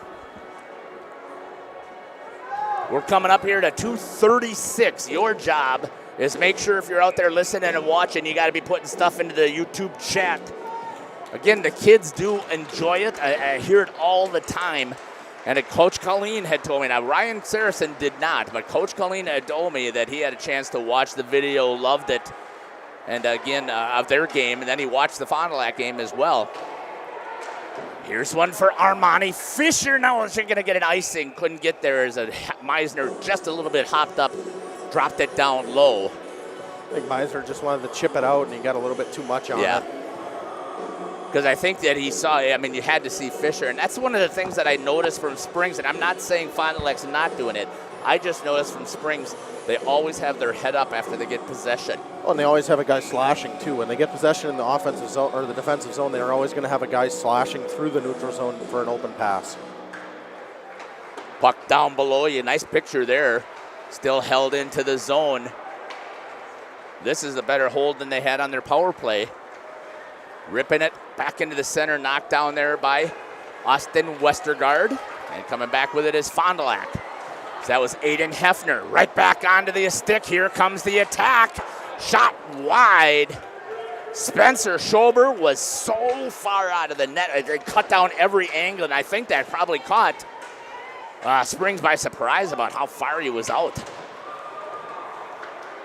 But I think he's recognizing that he's got to do everything he can to help out his team. Held in the zone. Nice hit there by number 23, Tate Baker, to stop the attack. And Gardig grabs a hold of it and says, let's get a whistle and we'll get a change. That was the first time that I saw Fond du Lac had some good momentum coming in. Again, thank you to our sponsors also. Integrity Saw and Tool, Fondy Family Dental for the pregame coach's smile. Really appreciate that. And also Bauer Chiropractic for their injury reports by the coaches. So thanks again to all of our sponsors. I know I'm missing a couple already, but we can't do this without you. Getting on top of it is Gardig. Get in the whistle. That's a save. All kinds of traffic in front. So Justin, again, how do you, if you're Fond du Lac, maintain composure here? Because you see that you've been outskated so far. One of those things where right now they're getting a lot of pressure. You want to get it puck deep and set up a cycle. We saw it last night. Fondy didn't have as much of a cycle going on. I'd like to see more of it. I mean, obviously the rush chances are not going to be as easy against this St. Mary Springs defense. I mean, you saw Teague Wagner, who was a sophomore. He was the second team all conference. Yeah. And Isaac Zabel was second team as well. I mean, it's tough to go against guys who are this skilled. I mean, they're not. I wouldn't say they're the biggest core of defensemen. They're kind of smaller and faster, and they know their gaps and use their sticks really well. Blake Spees picks it up for Fond du Lac down in the corner, down to 1 minute. Almost a dangerous play there by Teague Wagner. It tipped up kind of almost towards Gardig. Gabe Brown lost it with a little bit of a contact with stick to stick. They do such a nice job. Icing's waved off. They said Tyson Craig should have played that one. I love the angles, and a lot of people can't see this, but I really never noticed it, obviously, when Caleb was playing. I didn't, Justin, but the forwards cut at a 45 towards the puck carrier. That's what I was talking about when they say you slash the neutral zone. We did that too when I played. Yeah, here. I'm sure. It's just one of those. It's a high percentage play in the neutral zone. Isaac Sabel with it. Had the assist hit Armani Fisher. Second leading scorer. Knocked down by the defenseman. And then Austin Westergaard rips one into Spencer Schober. Off of the board. Skating with it is number 27. That's going to be Parker Zeebel. Goes into the corner. 1 second remaining. And that's going to do it here for the first period. At the blue line. Hey, we're going to come back and we're going to check that YouTube chat. Make sure you're putting your stuff in there, cheering for who you're cheering for, where you're watching from. Yesterday, did we have somebody, I think it was from the Virgin Islands? That might have been the girls' game, but I think it was yesterday we did. So that's just so awesome. That's why we do this, the reach that we get. Again, we're going to step aside. Got to get some love to our sponsors, and then we'll come back and we'll talk about how this first period went. You're listening to Jeff Sauer here, along with Justin Schwartzmiller here on Radio Plus. We'll be back.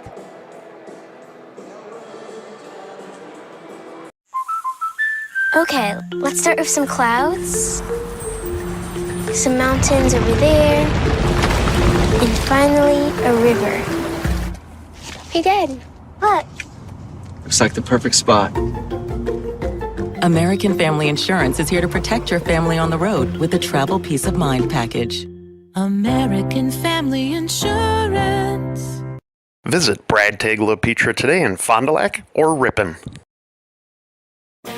For over 100 years, the name Cole is synonymous with quality fuels, lubricants, and propane. That's because Cole is the area's trusted source for farm, construction, and trucking companies, as they partner with these companies to help them achieve their unique goals. The team at Cole Oil and Propane is dedicated to serving you. They pride themselves on a customer-first approach and work hard to make sure you're satisfied. You can rely on Cole for prompt delivery, competitive prices, and quality service. Learn more at ColeOilAndPropane.com.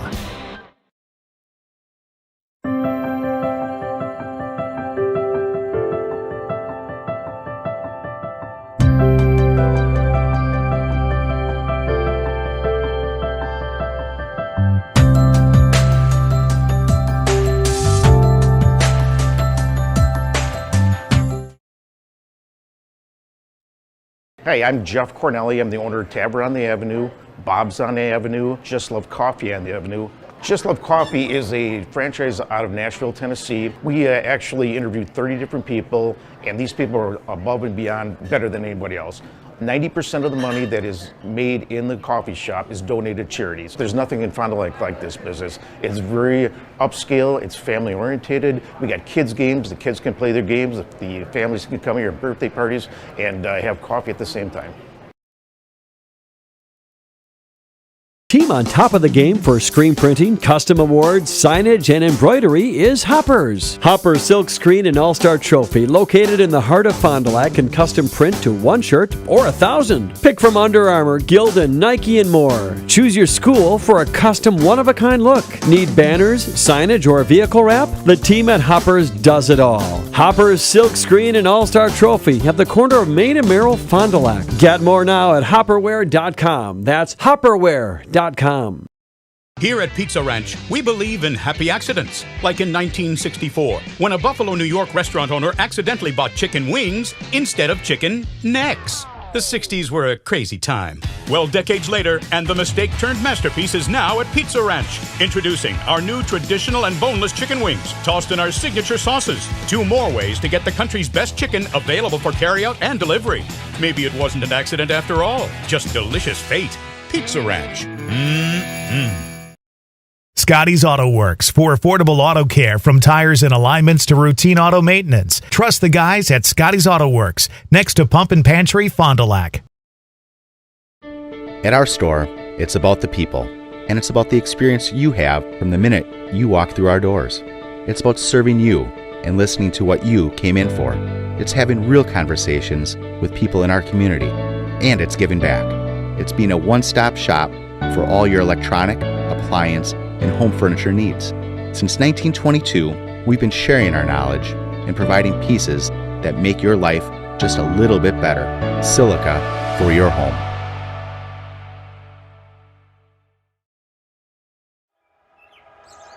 Here we go.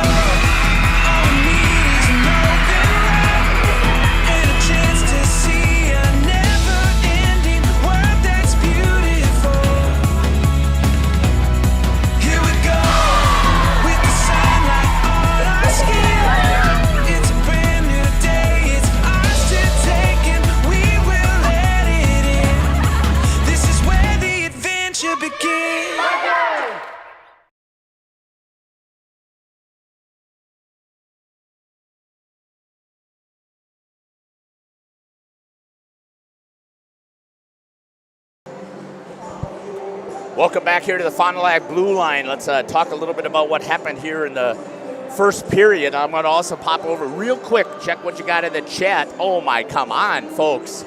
There's over 95 computers were logged in, and we got 1 chat. Maybe you don't believe me, but I'm telling you, kiddos, go watch it. Anyways, Justin, let's talk about how things went here in this first period. Yeah, I mean, it was pretty slow. I mean, I'd say the beginning of the game, we call it that feeling out process, but I'd say St. Mary Springs controlled the zone time for the majority of the period. Fondy had a couple little spurts where they had zone time, but the penalty kill for St. Mary Springs, where I want to start, I mean, they didn't let Fondy get anything set up. Everything was along the outside, and the puck was out of the zone right away. Yeah, and those 2 penalties that they had. It was taken first. Marty Fisher, first shift of the game, he takes a roughing penalty. That was a set-to-tone play. That was, like I said, when you come into a game like this, there's emotions, everything. You want to try to make a big hit, block shot, something to get yourself into the game. He threw a big hit. Ref thought it was a little bit too big. Gave him a roughing penalty. And then at 9:37, Connor Klapperich took a tripping penalty and off a great setup. And I was going to say this, is Springs hadn't moved the puck around fast on their power play like we saw them do yesterday. Yeah. And they started to move it around quick. And it was a pass from Braun to Sobel. Sobel put it in front of the net. Meiser with a great screen ended up cleaning up the rebound. That made it 1-0. And then late in the period with 4:41 to go, there was a Brody Highland penalty. First shift of the game for him, too. I mean, we didn't see him play much yesterday. That's one of those where you want to be coaches changing things up, giving other coach a different look, wants to change things, wants to maybe get someone gelling with somebody else, and you come out and you take a penalty. But the St. Mary Springs penalty kill again. Fondy had it set up for maybe 20 seconds of 2 minutes, and the 20 seconds were a couple passes around the outside that ended up getting covered or thrown out of the zone. Yeah, so special teams has been the big thing here so far today, I would say, Justin. Again, the goal scored by Springs on the power play, and I'm going to say special teams for Springs has been the issue so far today from what I've seen. For Wapak, or for Fond du Lac, the special teams has been the issue, yeah. Well, The yeah, issue, I was yeah. thinking, right, I was still thinking from the positive. I mean, the differential. The differential thing for Springs, I mean, they yeah. scored 3 power play goals yesterday. They scored one, they're 1 for 1, or, well, yeah, 1 for 1 today. So, I mean, if you're Fondy, you probably don't want to take another penalty. Yeah, you wouldn't. No, I mean, they're coming in at a 31% power play anyways, and that's absolutely unbelievable. We talk about the penalty kill being it's at 90% now after killing off the first 2. Right. Being at 90%, I mean, being above 85% is excellent. Yeah, we've talked about that. Coach talked about that 100% thing. Talk about that a little bit. So Coach Dwayne talked about this. It was in the girls' game. So if your penalty kill and your power play add up to around 100%, it means you're more likely scoring more goals than you're getting scored on. Well, Springs adds up to 120, and that does not happen. And they are just, the special teams is a big aspect for them. I mean, doesn't seem like they take a lot of they take a lot of penalties too. I mean, they've taken 84 penalties this year. It's not like they're sitting there on taking 15 or like taking 50 penalties and only half of them. They've only given up 9 goals. They haven't even given up double-digit power play goals yet this year. Yeah, it's an incredible number that Springs has had, and again, it's not the weaker opponents they're playing. They play a heavy-duty schedule, and they're looking really good on their special team side. And so far, I would agree that's been the differential of the game. We're going to step aside here. We're going to come back. We'll get ready here for the start of the second period. Thanks for following us here on RP Sports. Really enjoy making this broadcast come alive for you. We'll be back. You're listening to Jeff Sauer and Justin Schwartzmiller. The youth sports, right? We support youth sports in all of our communities, sponsoring teams, booster clubs, and then really supporting the schools with some PTO activities where we'll donate to the PTOs as they need. We help sponsor a new playground for one of the schools in Fond du Lac. There's different things that we've done, and I look forward to our ability as we grow to be able to increase that exposure and that opportunity for us to give back to the communities.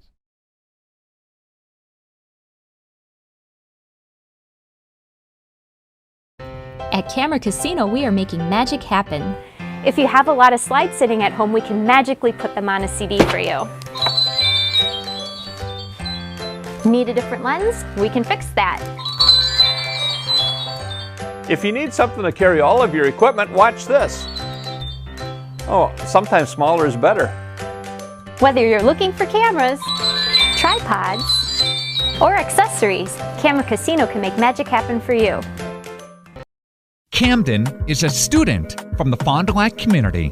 He joins us to give his wellness journey from Into the Woods Wellness. Back in May, I started to get very tired and I wasn't sure what was really going on with me. It started progressively getting worse, really high fever. I just really wasn't getting out of bed much. And that's when I went to my doctor. They took my blood, told me I had mono. My symptoms slowly went away, but what stayed behind was the fatigue and exhaustion. I was falling asleep, I was always tired. My mom mentioned that there was a place I could go get these IV treatments that would hopefully help me. I got my first IV treatment. I felt a little bit better. Went back week after week. By about the 3rd week, I was feeling just amazing. I hadn't felt like this in several months. I was up again. I was hanging out with my friends. I could go to work full days, and I felt like a totally new person again. Log on intothewoodsjourney.com. Into the Woods Wellness, where you can start your own wellness journey. Sargento has definitely given me some opportunities. I am able to live in a beautiful place like this, able to pursue all my passions and hobbies. They want us to have a good quality of life.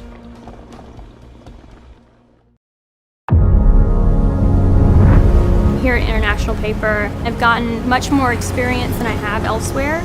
I've seen more in the field than I have anywhere else. I started from the bottom and I've worked my way up. The people's what make it great. Nobody wants to see anybody fail. You want a job to where you can display your skills, they can be valued, you can move forward based off your own ability and your ability to learn more. That's IP. Since 1933, you've come to trust Spies Painting for painting, sandblasting, and equipment restoration. Spies Painting does industrial, commercial, and residential. Not just painting, but wall covering, power washing, specialty coating, sandblasting, parts painting, and more. Highway 151 Fond du Lac. Good luck to the Cardinals and Warbirds in your games this week from the team at Spies Painting. Log on spiespainting.com. Welcome back here to the Fond du Lac Blue Line. We were just commenting here about normally, and it's a mandatory time, 12 minutes must be put up for the intermission. And this has happened a couple of times that we've been here the last 2 days. You have no time. Justin, talk about that as a player. Yeah, how do you know when to come back out? For Fondy, it's a little different because they're sitting over in the locker rooms over here. But when we in our locker rooms over on this side of the rink, it's actually we have a clock above the door that tells us what time it is. It's set up with the clock out here. It tells us what time it is, and we know we got to come out at like the 2.5 minute mark. Well, now there's no time on there, so I have no idea what time we're coming out. Right, and we don't know when we're supposed to be announcing and stuff like that either. We try and get and you want to have the full 12 minutes so people can recover. That's the part of hockey that, again, is different than most sports, but it's also more demanding. Let's talk a little bit about the student sections over there. You got St. Mary's Springs. They got the signs up there.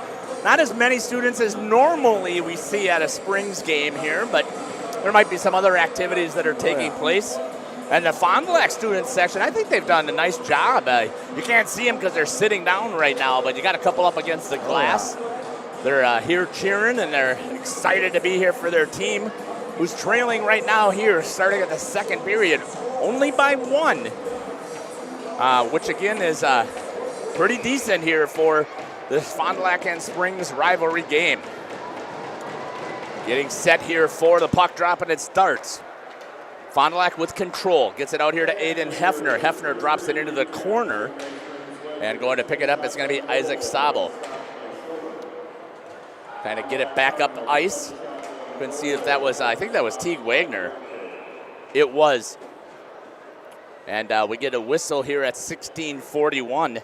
Saves in that first period again. I like the clock or the keeping track of it here, but sometimes there's always been questions about whether it's accurate or not, and that just, again, goes with how well-trained your operators are down below, and they're the ones that call it and see it. So they've got saves in that first period, 9 out of 10 for Spencer Schober, and for Brendan Gardig, 7 for 7. Is that a great save there, or what? I just missed it. Good blocker save on a little slap shot from Spies from the top of the zone. Coming back with it. Fond du Lac holds it in. Drake Dianovich pulls it down. Gabe Brown tries to escape and gets it up against the boards. Aiden Hefner holds it in to get back on side and coming back after it. Gabe Brown tried to cross-ice pass, change directions over to Sabo, back to Brown. Goes inside the 2 defenders. Blocker save, Spencer Schober. That was on pipe. It was coming. Reaches out with a blocker save and taps it into the corner. That first minute there or more was probably the most sustained offensive zone time I think I've seen from Fond du Lac. And we talked about this before yesterday too. You know that Coach Saracen is not happy trailing. And he does a great job motivating these kids to come back out and play hard in the second period. And he's always done that. 15-15. Puck is pinned up against there. Squirts out. Grabbed there by Armani Fisher. Into the slot. Shot and a save. Back into the corner. Quinn McLaughlin point blank in the mid slot. Fisher with the back of the net. Puts it past Spencer Schober with a big slap shot for Armani Fisher. Puck comes out to him, hammers it right past Schober. And that was number 17, Jaden Meisner, I believe, with the assist. At 15:02 here in the second period.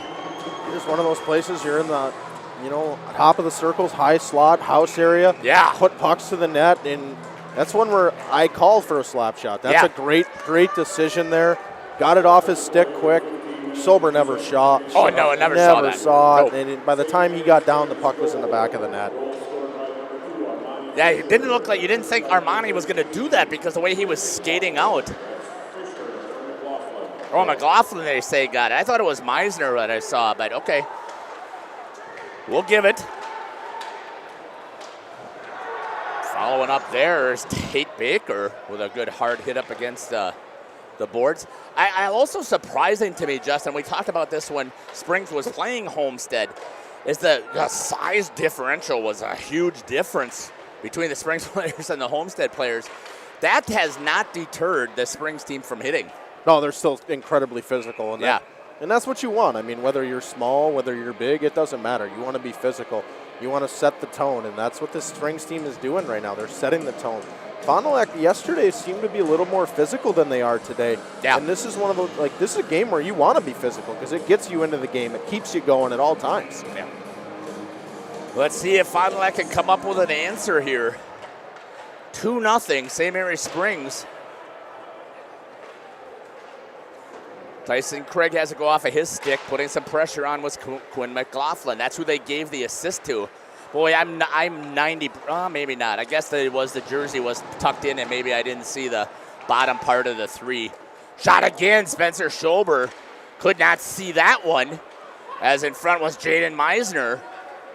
And you talked about that before also, Justin. If you got a super great goalie, that's Spencer Schober, you got to get eyes or block his eyes. You got to take it away from him. Caden Umentum now skating in, shot low on the backside was Blake Spees. Couldn't get a piece of it. Knocked down here by Fisher. Looks again, he gets a nice save there. Still puck is loose and rubbed off of it there by Aiden Hefner. He's going to clear it out of the zone. And a great save. See if I got time enough to put that back on here. Do not. Wow. Two great saves at both ends. Yeah. The guy going backdoor and a smart move by Brendan Gertig there to kick the puck hard into the middle of the slot. He was coming down, barreling along the right-hand side, and Spencer Schober shows off the flexibility there. He was down and out, and he just made a great save. Yeah, it was a great move by Armani Fisher. He had him down where he wanted him, but he couldn't elevate it. And a great job there, again, by Spencer Schober, just to keep it at a 2-goal differential right now. Gabe Brown hands it over to Austin Westergaard off of the shoulder of Spencer Schober, again reaching out. Oh man, are they just working the puck to Duff in front, and Spencer Schober again turns one away. Got him back on side. Oh, they're going to still say he was off. He was holding there. He's waiting. Wow. Spencer Schober, every single time I see him play, it just impresses me. If you're finding right now, you got to be a little worried. I mean, yeah, you're not an offensive output team. No, and the pressure's like, the first minute of the period, you looked really good, and Springs scored a goal, and all of a sudden the pressure's here, and you're going to get a power play here. And Tate Baker's going to go off. I think he got called with a trip, I think. Yeah. There, yeah. Looked like he tried to get a hip check and hit him in the knee a little bit. Old school play, don't see a lot of hip checks anymore. Yeah. Which it still is effective. At 12:30 here in the second period, a trip for St. Mary Springs. Number 23, Tate Baker.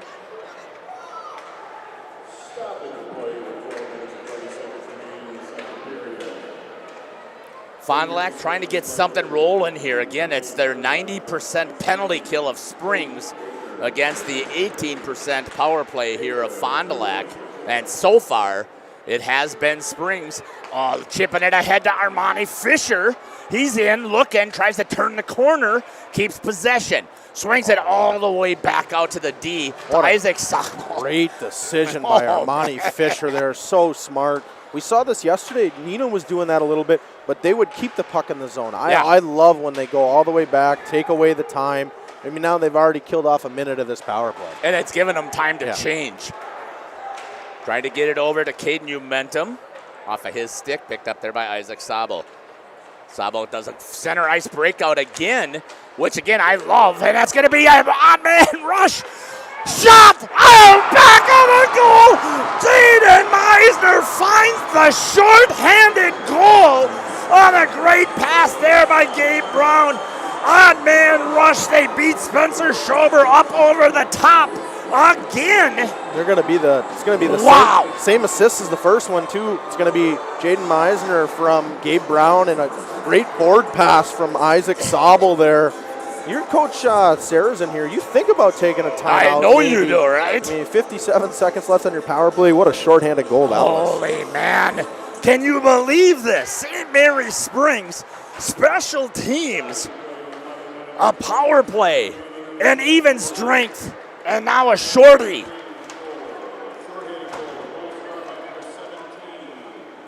Jaden Meisner with the goal.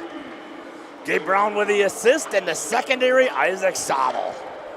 Just like you talked about, same as the first goal, except the switched around the 2 assists, but gosh. Again, now, there is no way you spent put that on Spencer Schober. None whatsoever. No, I mean, that's odd man rush. You can't be giving up odd man rushes on your power play. Odd man rush on power play and a shorty goal. Yeah, I mean, that just. You're giving up odd man rushes on your power play. That's an issue. I mean, that starts with the work down low. I mean, Isaac Sobel came out of that corner very easily. I mean, you only sent one guy after him on a. You should be trying to outnumber him at all times. Yeah, and he came around a center ice breakout on top of it. Put it right on the stick at Brown, and Brown came in hard, drew the defenseman to him, and left the backside open. Drake Dianovich now for Fond du Lac, takes it down off the side of the net. Springs trying to clear. Good hands in front of us here. Nobody hurt. Whew. Good toss there. I thought he was going to try and put it on the dot there like it was chuck-a-puck, but did not happen. Good hands there. That was getting a little close. Not a fan of that. Yeah, so not when we have this much equipment sitting up here. And I usually don't do any talking about how much money I've spent on this because I don't want my wife to find out. Coming again. Oh, man. Gabe Brown was reaching out and swinging at it. And Aiden Hefner. And now some punches are being thrown back into the corner. Oh, little bit of anger here. Brown came in and took a swing at the puck while Spencer was trying to get on top of it. And was taken to the ice by Aiden Hefner. Tate Baker just jawing back and forth. Yeah, Hefner's jawing at him too, and this is probably just going to be coincidental. So I think they'll just give everyone cool everybody down a little bit. Baker and Hefner were really going at it, going to the box. Yeah, I thought for sure Hefner threw a couple punches, but it could have been just a shove to the face. Yeah, well. Because a punch would be an automatic DQ. I know that if you do grab a face mask, it's automatic DQ as well. But yeah. So they're just having a conversation right in front of us here, trying to get things clarified. I expect you're right, Justin. I don't think anything's going up on the board. If anything, maybe an extra. He's going to go 5-on-5, and I like that. I mean, so it's Hefner and Caden Umentum, and then Brown and Tate Baker. Probably matching roughs, I would say. Yeah, that's what I'm guessing as well. Just recording it to make sure that we have something here. 5-on-5 at 10:16. Frustration obviously demonstrated there by Fond du Lac. Yeah, I think Coach Colleen isn't really too happy either. I think he's probably a little mad. I think he probably thinks that Gabe Brown probably drew one and they should have got the extra one and got the power play. But I'm almost saying, if you go back and you watch it, Gabe Brown, the puck was loose, reaches out with his stick. He reaches out with his stick. I don't think he swung to get it at all. I think he just tried to poke it in. Well, he tried to poke it in, and Spencer's getting on top. And Hefner just leveled him against the boards. And that's right. And that sparked this whole thing. So then Hefner threw a couple shoves. Everybody else threw some shoves. So we're going to get back here to live action. A penalty immediately called on Fond du Lac. I think it's going to be trying to clear the trip on or interference. They call interference on Blake Spees. Yeah, I didn't see it. right off the whistle. Either Spies or, oh no, they're going to call it on Clapperich here, I think. Yeah. He did knock him down in front of the net. Boy, Fond du Lac's whole first line is going to be sitting here in the box pretty soon. Yeah, and this is frustration. I mean, it is. This is where I said, hey, maybe Saracen should have called a timeout, because then you can calm your guys down a little bit. There's a lot of emotions going on in this game. Yeah. And now with 10 minutes there's still 10 minutes to go in this period, and Springs is on another power play. Right. And if they score here, I really think you're in trouble, because Fondy's goals scored average is only 2.08. This 3-goal was going to be a huge differential. So eating up some time. Zabel with a shot. Spencer Schober grabs a hold of it and gets the whistle on the save. I'd like to see Jaden Meiser get back in front of his eyes. He did on the first goal. He wasn't there. Spencer Schober saw it the whole way. I mean, if he sees it, he's going to stop it. Yeah, you had Fisher and Meisner on either side trying to tip something there, but you're right. There was nothing to take away the eyes of Spencer Schober. And again, that is the number one weapon for a goalie. You got to be able to see so you can react. Oh, right there was a chance there. It's hard to pick it out of the air, though, too. Although you see it happen quite a bit for odd man rush coming back the other way. And getting back into the play was Zabel into Gertig. He's going to eat it up, get the whistle and the save.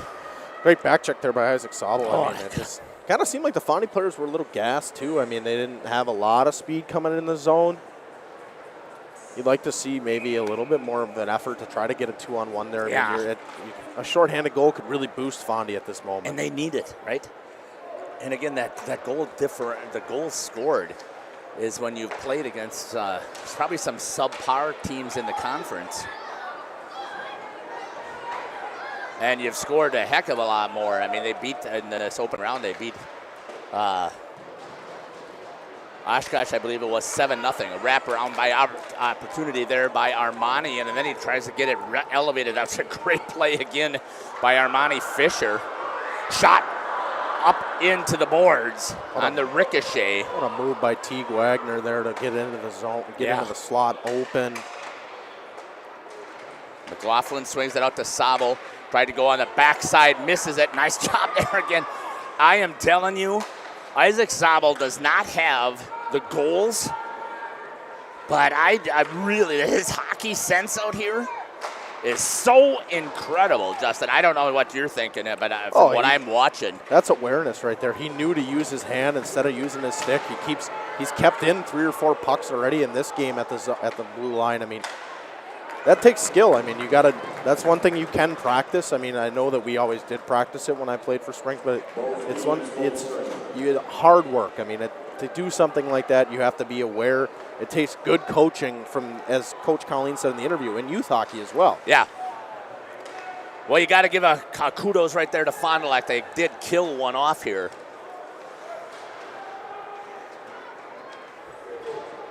On their second penalty kill, and they do have a huge penalty kill numbers as well, going up against probably over 31% now on Springs' power play.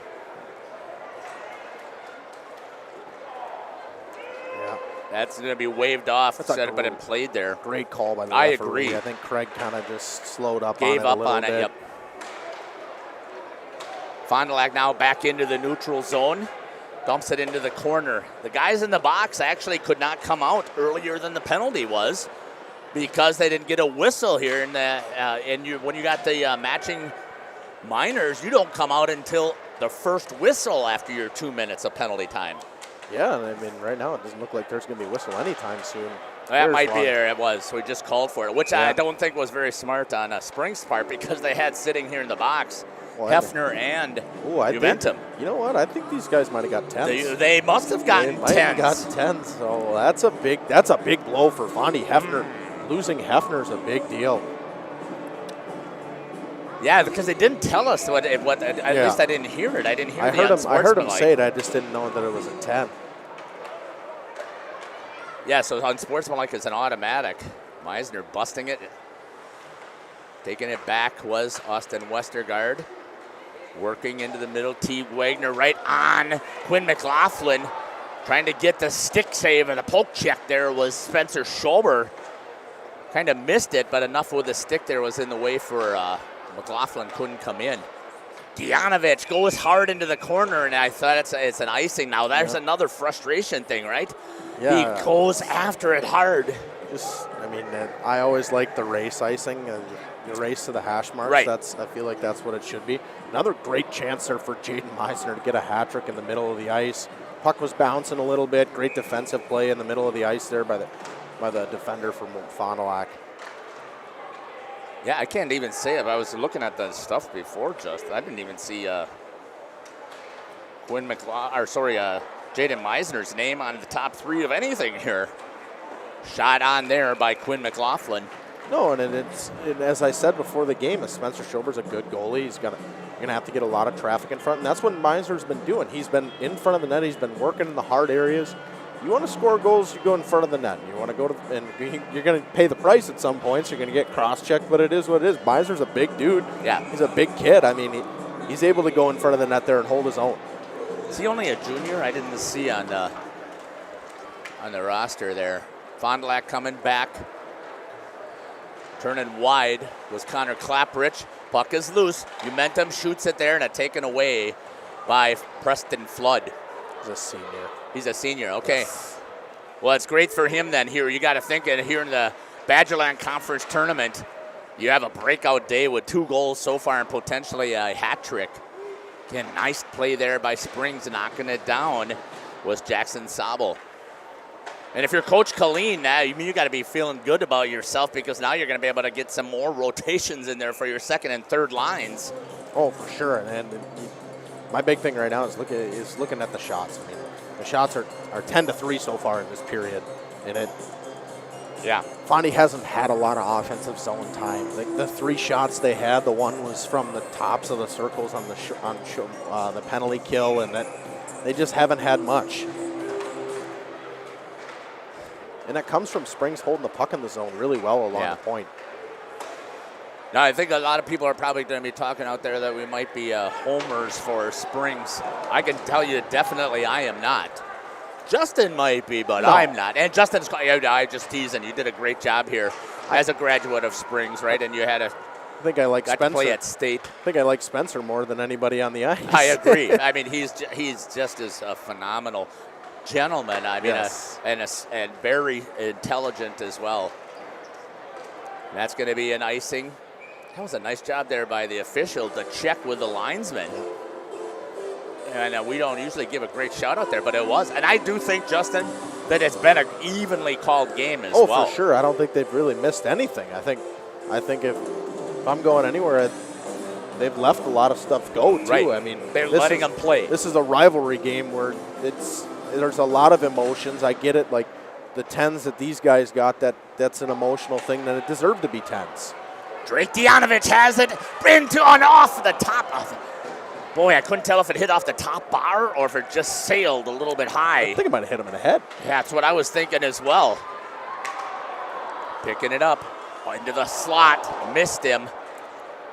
More students have shown up here from Springs. That's good to see. Yeah, I think they're outnumbering Fondy now. I think you're right. It's hard to tell, though, what's also standing around the boards. And you know what?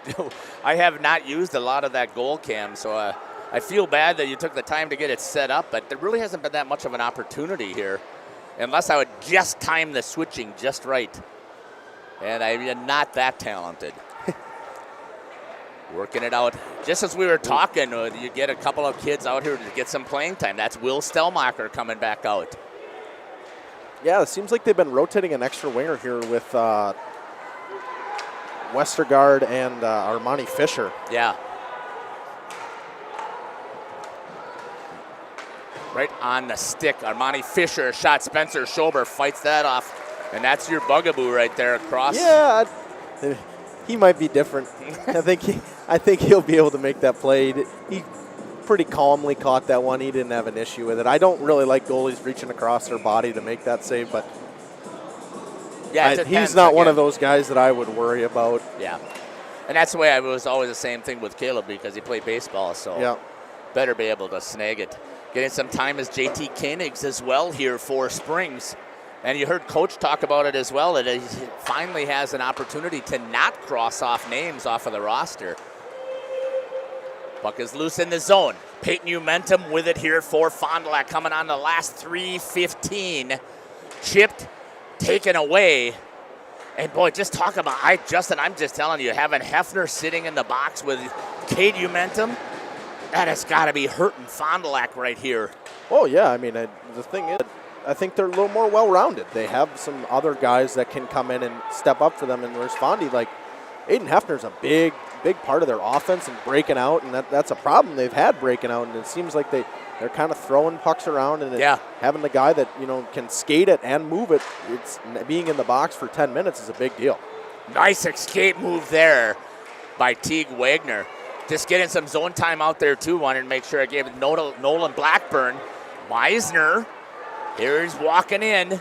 Zebel gives him a little bit of a touch with the stick, saying it's not going to be an easy one. Zabel into the slot.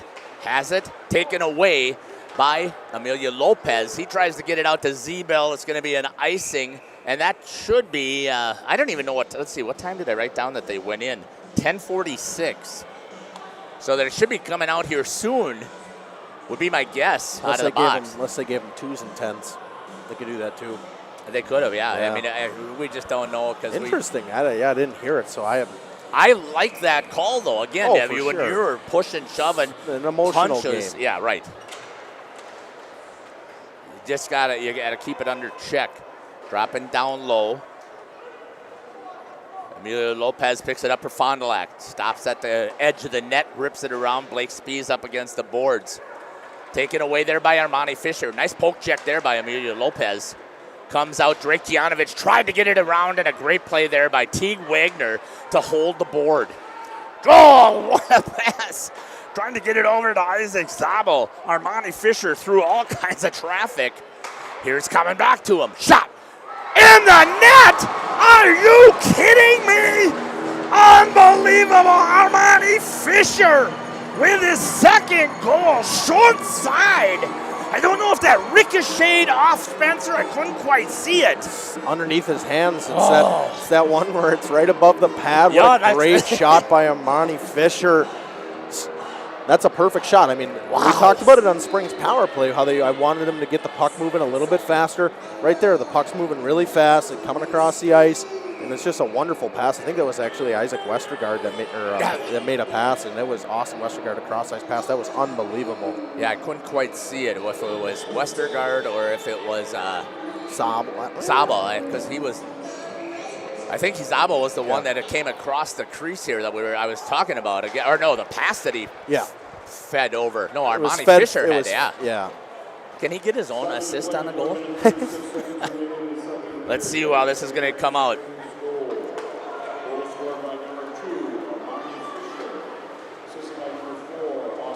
Nice call, Justin. So they're going to give the assist to number 4, Austin Westergaard, and number 19, Teague Wagner, called. Brody Highland came out, got a shift, had his stick knocked out of his hands, did the smart thing rather than going to try and pick it up. I know I've called him Teague too, and his name is actually Teague. Well, that's what I have thought. Yeah, and I've gone back and forth. Somebody had told me once that before, also had let me know in the chat that I wasn't calling it right. I cannot believe this. Justin, I just checked the chat. There's nothing there. 90 computers on there. Yeah, we've been up over 105. So I do want to thank you guys for watching. But I can't believe that you're not commenting, especially for Fondy to get them to hustle. Puck is jumping up in the air. I know I talked to Braden Garda yesterday, but he's right now on my short list of people to talk to and interview at the end of the game. It's got to be Jaden Meisner. And Jaden Meisner, of course, probably he's on the short list. Probably Isaac Zabel again with all the assists he's throwing around. Puck out front, taken away. There's Isaac Zabel on the side. Teague Wagner on the stick, tried to get it back to him, looking for the wrap. Did you see Spencer Schober get spread out? Unbelievable save for Spencer Schober. Great attack by Springs. Oh, he just could feel. Two defensemen on a 2-on-1 right there. You don't see that often. Wow, what an athletic play by Spencer Schober. I think he's stretching it out right here. Oh, yeah, he's got to. Definitely overstretched a little bit, but that was an unbelievable stop. God, I hope he's not hurt. I mean, that's a groin play. Yeah, That's getting a his leg all the way back over there. May have been a quick whistle. It was under his pad for a second, but what a stop. Odd man rush once again, and a great move over to the backside. Ty Wagner had tried to do a one-hander there too, and it was a great move, and it was a great decision on the wraparound because Schober was down and out. But again, to know to kick back and to know that you were going to get to the post, geez, that's just an awareness of your crease. Gosh, unbelievable. Sabo sends it over to Fisher, and a shot, and a good job there by Spencer Schober. I think he's hurt. Yeah, it looked I like hate to see it. He tried to push over. He's definitely favoring his groin here right now. Gosh darn. Hate to see that. He's not even pushing on that right leg. Yeah, his left leg there, I think his right leg. That's the one that he snapped back to the post. His right groin. That's Tyson Craig and trying to see who's on the other side, trying to help. That's Blake Spies. Yeah, you expect that out of it. Couple, I believe they're both seniors. I could be wrong, but I hope that he's okay, because I think, and again, I'm not trying to diminish the other goalies for Fond du Lac, because I can't say I've ever seen him play. No. But you take Spencer out of net, and yeah, I think you're really in trouble. He's made 22 saves already today, and the 22, they have not been easy. There has not been one easy save that he has made tonight. I think everything's been pretty difficult. Even that last chance, it hit him in the chest, but I mean, Armani Fisher was in alone again. Right. Great pass again by Isaac Sabo, though. Another great keep at the blue line, too. I think we're going to step aside. We're going to listen to some of our sponsors. We'll come back and give you what's been happening here, and we'll pay attention to what's happening also right now with Spencer Schober. I'm pretty sure I saw Tyler heading back into the locker room with him. You're listening to Jeff Sauer here and Justin Schwartzmiller calling the Badgerland Conference Championship game between the St. Mary Springs Ledgers with a 4-0 lead over the Fond du Lac Cardinals. We'll be back. Integrity Saw and Tool is a proud sponsor of Fond du Lac area sports. They wish the best of luck to all local teams this fall and winter. Integrity prides itself on being the fastest producer of high-quality cutting tools and providing the most reliable sharpening service in the industry. If you're looking for a challenging career with excellent benefits and a family atmosphere, contact the team at integritysaw.com. That's integritysaw.com. Planning to build? Whether it's a new home, remodel, or commercial project, you need a committed team that's dedicated to bringing your visions to reality. You need Pinot. After all, we've been doing it for over 45 years. To start your next project, go to www.rapinno.com and you'll learn about the Pinot difference. Pinot, build better for future generations. Today's game is brought to you by Edward Jones and these area Edward Jones financial advisors. Robert Bruce, located at 976 East Johnson Street. Patrick Ellistad, located at 560 Fond du Lac Avenue. Matt Moses, located at 68 North Main Street. And Jeff Wills, located at 649 Fond du Lac Avenue. Good luck to all athletes in today's game. Edward Jones, making sense of investing. Monthly payments, due dates, late fees, debt can feel overwhelming, and it can be hard to keep up. But it's a new year, which means a fresh start. If you're ready to hit reset, a debt consolidation loan may be right for you. Instead of having to keep track of separate balances, due dates, and lenders, you can make a single payment each month to hit all of your debt. At Fond du Lac Credit Union, we believe settling your debts doesn't have to be complicated. Get a fresh start by visiting fdlcu.com or stop in today. Since 1933, you've come to trust Spies Painting for painting, sandblasting, and equipment restoration. Spies Painting does industrial, commercial, and residential. Not just painting, but wall covering, power washing, specialty coating, sandblasting, parts painting, and more. Highway 151 Fond du Lac. Good luck to the Cardinals and Warbirds in your games this week from the team at Spies Painting. Log on spiespainting.com. I would say the best part about our relationship with Bristol Morgan is the fact that they are local and they actually are there when we need them to be. They're very responsive and they do a great job for us, so we keep coming back. I mean, you need a lending partner that's going to be there when you need them. We've had a lot of growth over the last 15 years, and specifically in the last 5. Bristol Morgan has always been here to help us find our way to that next level.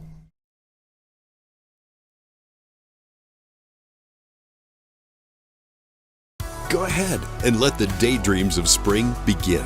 Shop the auto show sale at Holiday and explore all that's new from Chevrolet, Buick, and GMC. Say yes to enticing sale offers, get more for your trade, and experience Team Holiday's genuine guest care. We earn the trust of drivers from all over Wisconsin by following through and going the extra mile. It's what we do. Find yours and discover the difference at Holiday Automotive Fond du Lac. It's worth the trip.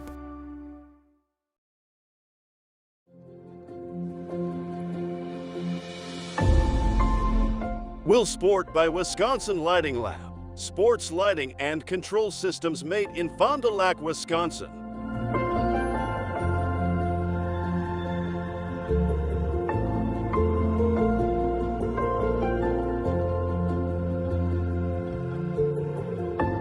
Will Sport, a premium sports lighting system.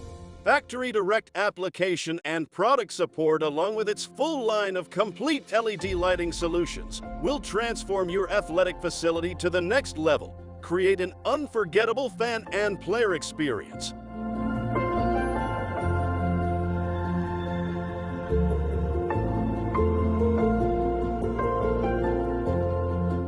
To get started with upgrading your outdoor or indoor sports venue, visit willbrands.com.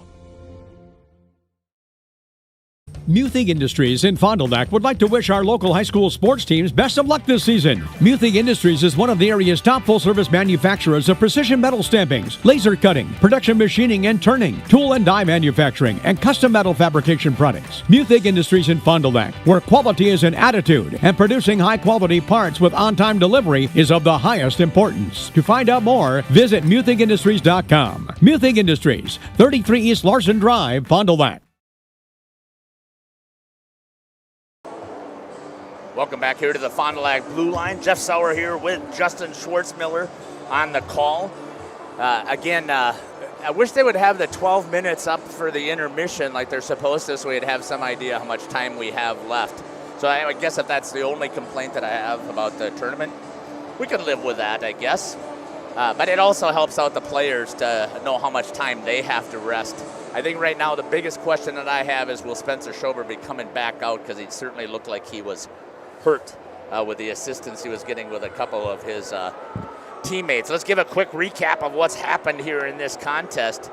Even strength goal at 15:02 scored by Armani Fisher with the assist to Quinn McLaughlin right away in the beginning of the period. At 11:27, a shorthanded goal when 3 of the 4 players touched the puck on the ice.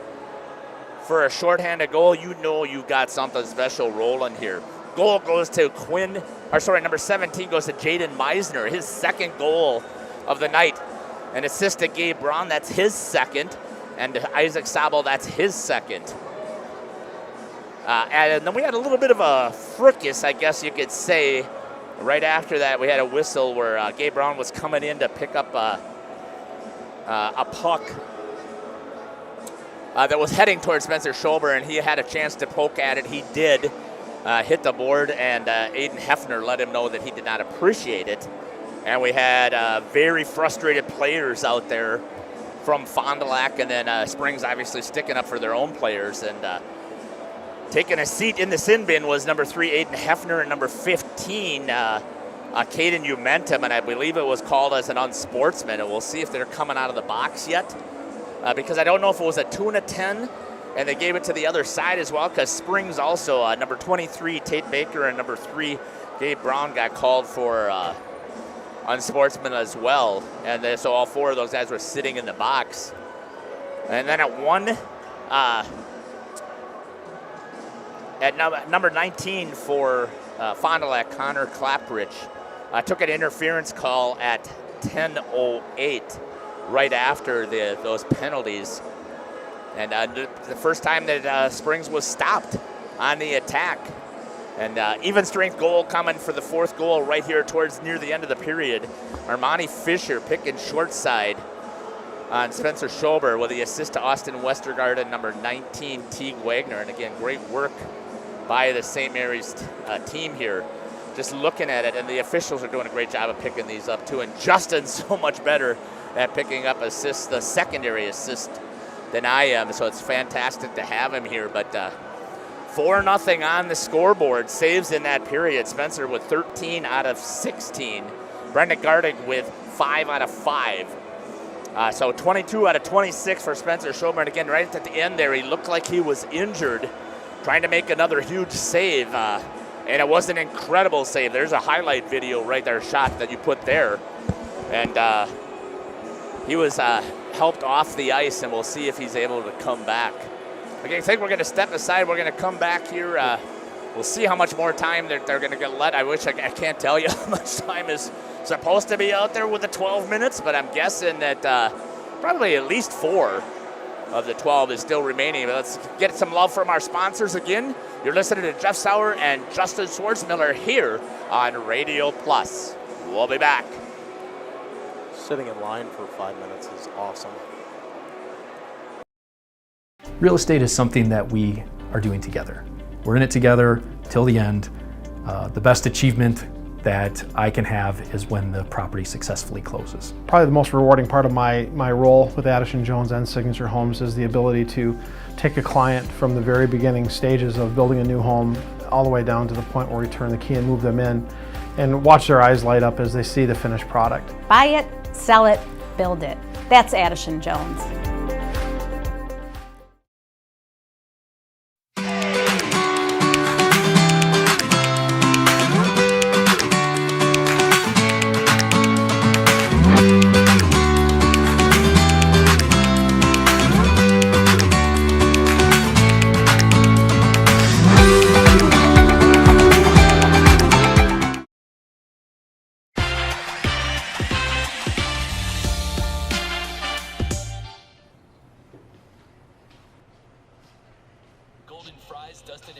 What can I do for you, man?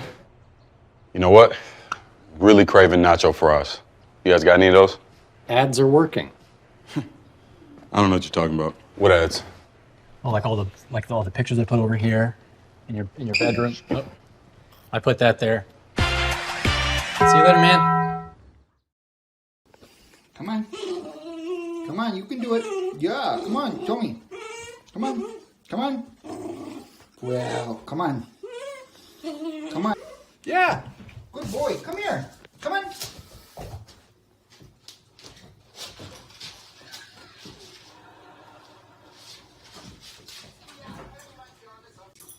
Jackson, are you going to come over here?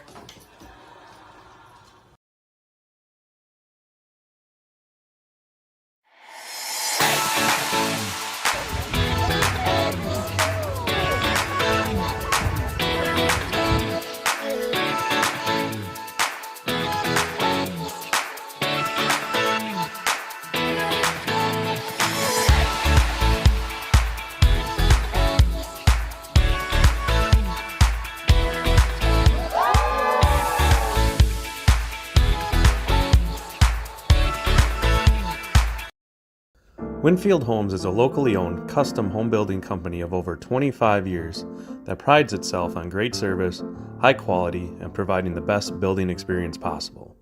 Owners Jim Boudry and Jason Zellner are there for you every step of the way to ensure that your new home is built just the way you've dreamed it to be. With the same passion that they have for their clients' homes, Jim and Jason are proud supporters of and are personally involved in youth sports programs and are truly committed to their success. Winfield Homes wishes you all the best of luck this season. Hi, Hi, this is Danny and Heather with AirTech Heating. At AirTech, our motto is honesty, integrity, and quality craftsmanship. When it comes to your home, you want the person working on your equipment to be upfront and tell you what you need. But also what you don't need. We deliver whatever it takes service to take care of you. Our technicians are NATE certified, meaning they are the most highly trained in the industry to be servicing your equipment. If you're stuck with a broken furnace or air conditioner, call our team at AirTech Heating at 924-6742. Hi, this is Craig Larson, sales manager with locally owned Dufresne Moving and Storage. As an estimator, moving is very important to me, and I take pride in making sure our clients are happy with their overall experience at a reasonable cost and done in. Should let the ice set a little bit. Yeah, I agree with you. We're talking about how warm it is in here with a huge audience here, and they should have probably let the ice set up a little bit more, but they didn't. So I apologize to Dufresne for cutting off your ad. And we both are, number one, we're both shocked, I think, that Spencer Schobel came back into the net. Shot there by Armani Fisher. It's going to be held in there by Austin Westergaard. Going after him was Blake Spees. So still got the guys sitting here in the box. We think they've got to serve their 2 minutes before they're going to be released out.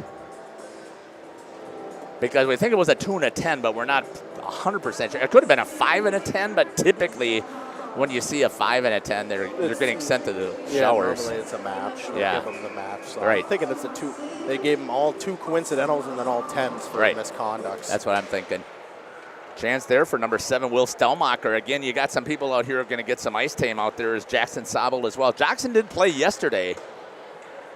He's played a little bit today. I think he's had 4 or 5 shifts. And Brody Highland out there. Yep. Throwing Meisner with Highland and Stelmacher.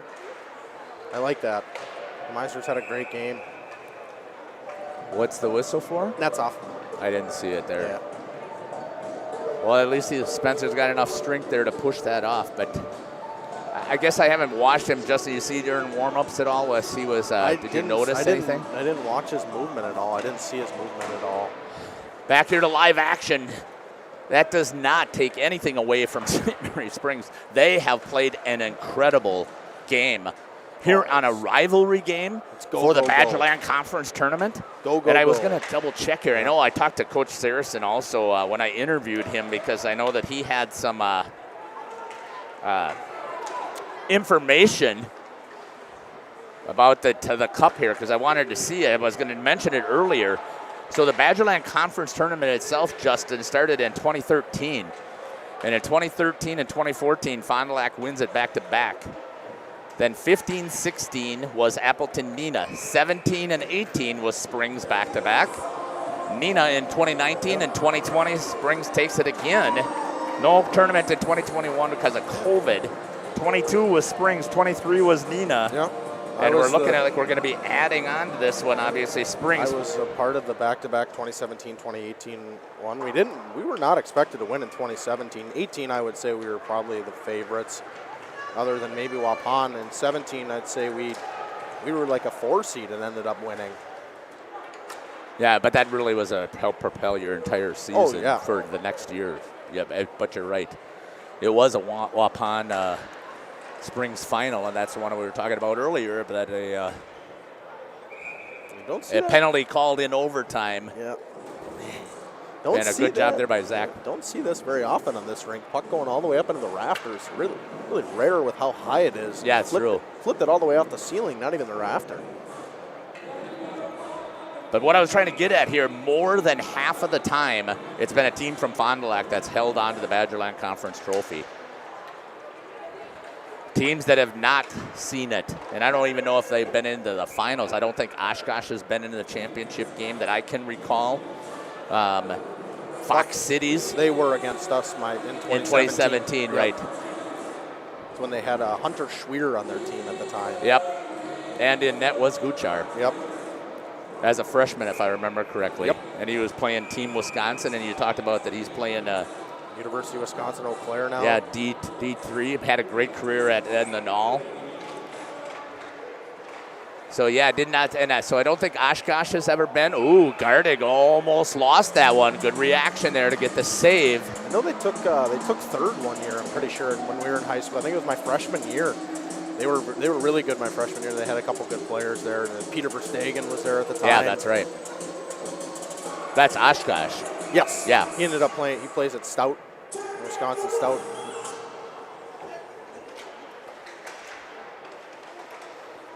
Yeah, oh, there's no doubt the Badgerland has produced some great hockey players. And you heard Coach Colleen talking about that too, about how there's the program here just develops. Ryan Blick with his hockey factory has really gotten off the... You look notable now. I mean, Noah Pickert here playing right... Well, he would be playing right after this. He's injured tonight. He's playing for Marion. But the Carlson twins are playing right after this. Yep. And for Marion, I mean... Andrew Malik? Yep, Andrew Malik. He's a USM kid, but he has not played. I think he's played 2 games this year. But Zach Welsh, or Brady Welsh. Brady Welsh plays at Williams College out east. He's just one of a lot of high-quality talent. I mean, Brady played 3 years in the Null. Pickard played 2 years in the Null. Right. The Carlson twins played in the Null and then played in the FJ. Right, and Zach Welsh definitely could have played. He just decided that he was going to start his college career, didn't want to go any further, so he played ACHA for Notre Dame. Springs is still continuing to battle here. Puck is in the offensive zone once again for the majority of the time that's been elapsed. Right out to Gabe Brown, wide. Spencer Schober is back out at the top of his crease, and that was a good power push there to see him to come back to the other post. So I think that the left leg was the one that we were concerned about there. And that was the one he was able to push off and get back into position. There's going to be an icing at 13:25. Yeah, all those guys that were in the box are back now. They've got back out on the ice, so they had to serve their 2 minutes before they... So they were in the box a total of 12 minutes. Stick around with us here at the end as long as we have some time. We'll see how much time that Marion needs to get their equipment set up for a broadcast here, because their game starts at 7, correct, Justin? Yes, it is. Do you know how early they go on? It's like 6:30ish. They go a half hour before. It's 50 minutes before. 15? 50, because 50? the warm-ups are longer in college than they are in high school. Yeah, I think they're 20 minutes, aren't they, as warm-ups? 17. 17? I think. If I remember correctly. Well, that's only 2 minutes more than what you'd see. Armani Fisher looking for a hat trick off of the pad. Good kick save out there by Spencer Schober.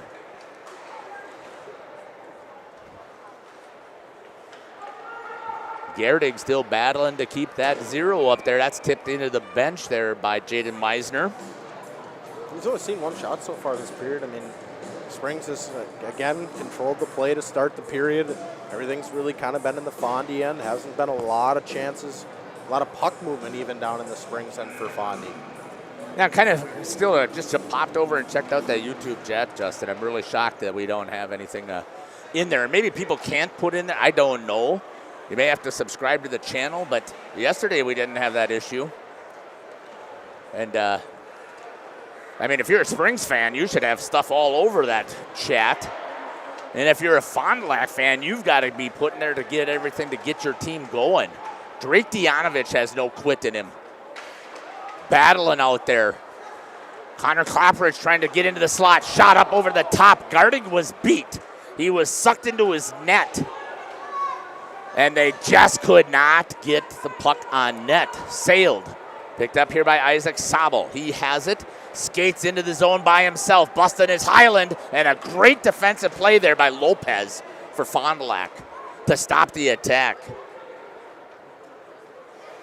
Great job there. Worked it back, and they had a chance. Good teamwork there. JT Koenig's trying to get it over to Tate Baker. Could not execute. Springs is still battling here. Peyton Umentum. And I guess I just wouldn't have expected anything else. Puck is loose. Oh, is that in some breezers? into the slot, tried to get it back over. Not much on it. It was the wrong hand there for Peyton Umenum. Blake Spees trying to get it away from, coming in, sliding in there is Umenum. That's going to go off of the board, rips it down low, and they'll get a whistle, and that's going to allow their team to change.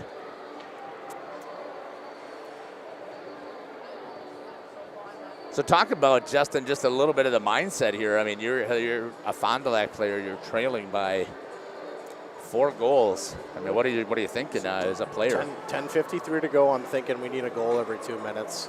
I mean, at least a goal. Maybe two. You pop too quick here by the 8-minute mark. Then you're thinking, okay. Then you score another one before the 5-minute mark. But here's a great chance for Armani Fisher and Meisner both trying to get the hat trick.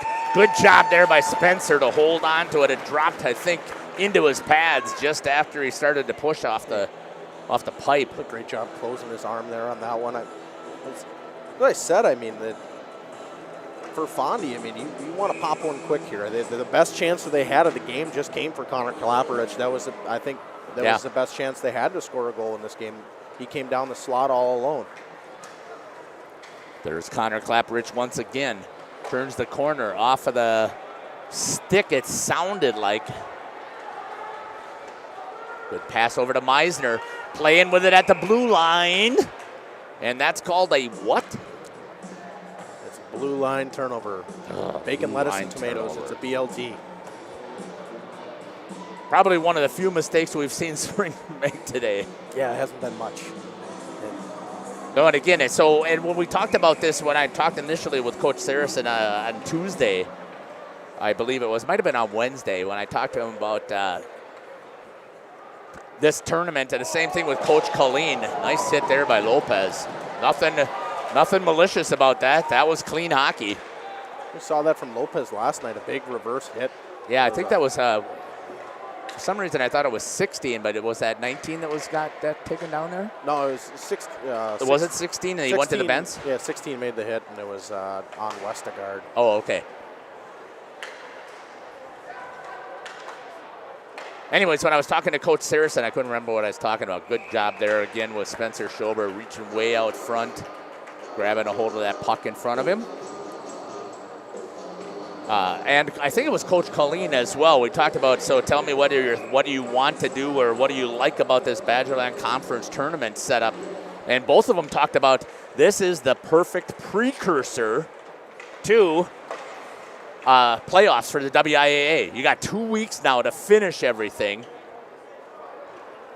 before you're going to start regionals. And this helps you figure out what you need as a team because you're playing back-to-back games. You got 3 over opponents you've seen before.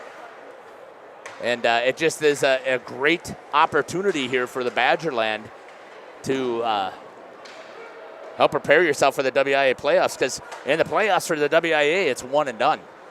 So if you don't go out there and win, you're going to go home.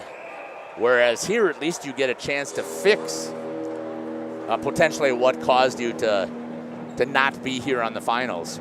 Yeah, and I mean, in terms of fixing for Fondy, I don't know what you fix. I mean, goal scoring's a tough thing to come by. That's the hardest thing you can do. I mean, the only thing I'd say Coach Saracen would say is maybe they want people to go to the dirty areas a little more, and it kind of seems like they haven't been able to get the puck into the dirty areas at all today. Well, again, this is a very, very hot Springs team right now. According to Coach Colleen, they've won 11 of 12. And that one loss, we actually talked about it the first time I interviewed him on Wednesday. The loss to Notre Dame was a game that they had rescheduled, I believe. And I could be wrong on that, but the kids had a field trip for skiing, some type of reward thing. And it was after, this was the 3rd or 4th game that they were going to be playing over that 7-day period. And he said they went up there and they said they had no energy. He's asking them, what is the issue here in the locker room? And they said, oh, yeah, we just had a ski trip. 5 hours sitting over at Sunburst. And the one place you don't want to go up with no legs, Notre Dame. Yeah, great team. Great coaching staff, too. I mean, yeah, they're just always the top. They do a good job of recruiting kids from all over. to come. Oh, wait, no, they can't do that. They don't recruit. Nobody recruits. Right. Anyways, Isaac Zabel still battling out there, but so they're, again, this will be their 12th win out of 13 games. And the only hiccup again was that Notre Dame game, and they're a Division I school. And I think that this also does a little bit, I mean, it's huge here for Springs because they're, again, they don't look at it. And you can talk to about this more, Justin, than I actually can. Good shot there by Armani Fisher. Ricocheted back. Great work by Springs. That's number 22 getting some time out there. Nolan Blackburn again. I think this is about his third or fourth shift I've seen him out there. Armani Fisher wants the Hattie. Tried to rip it out was Tyson Craig.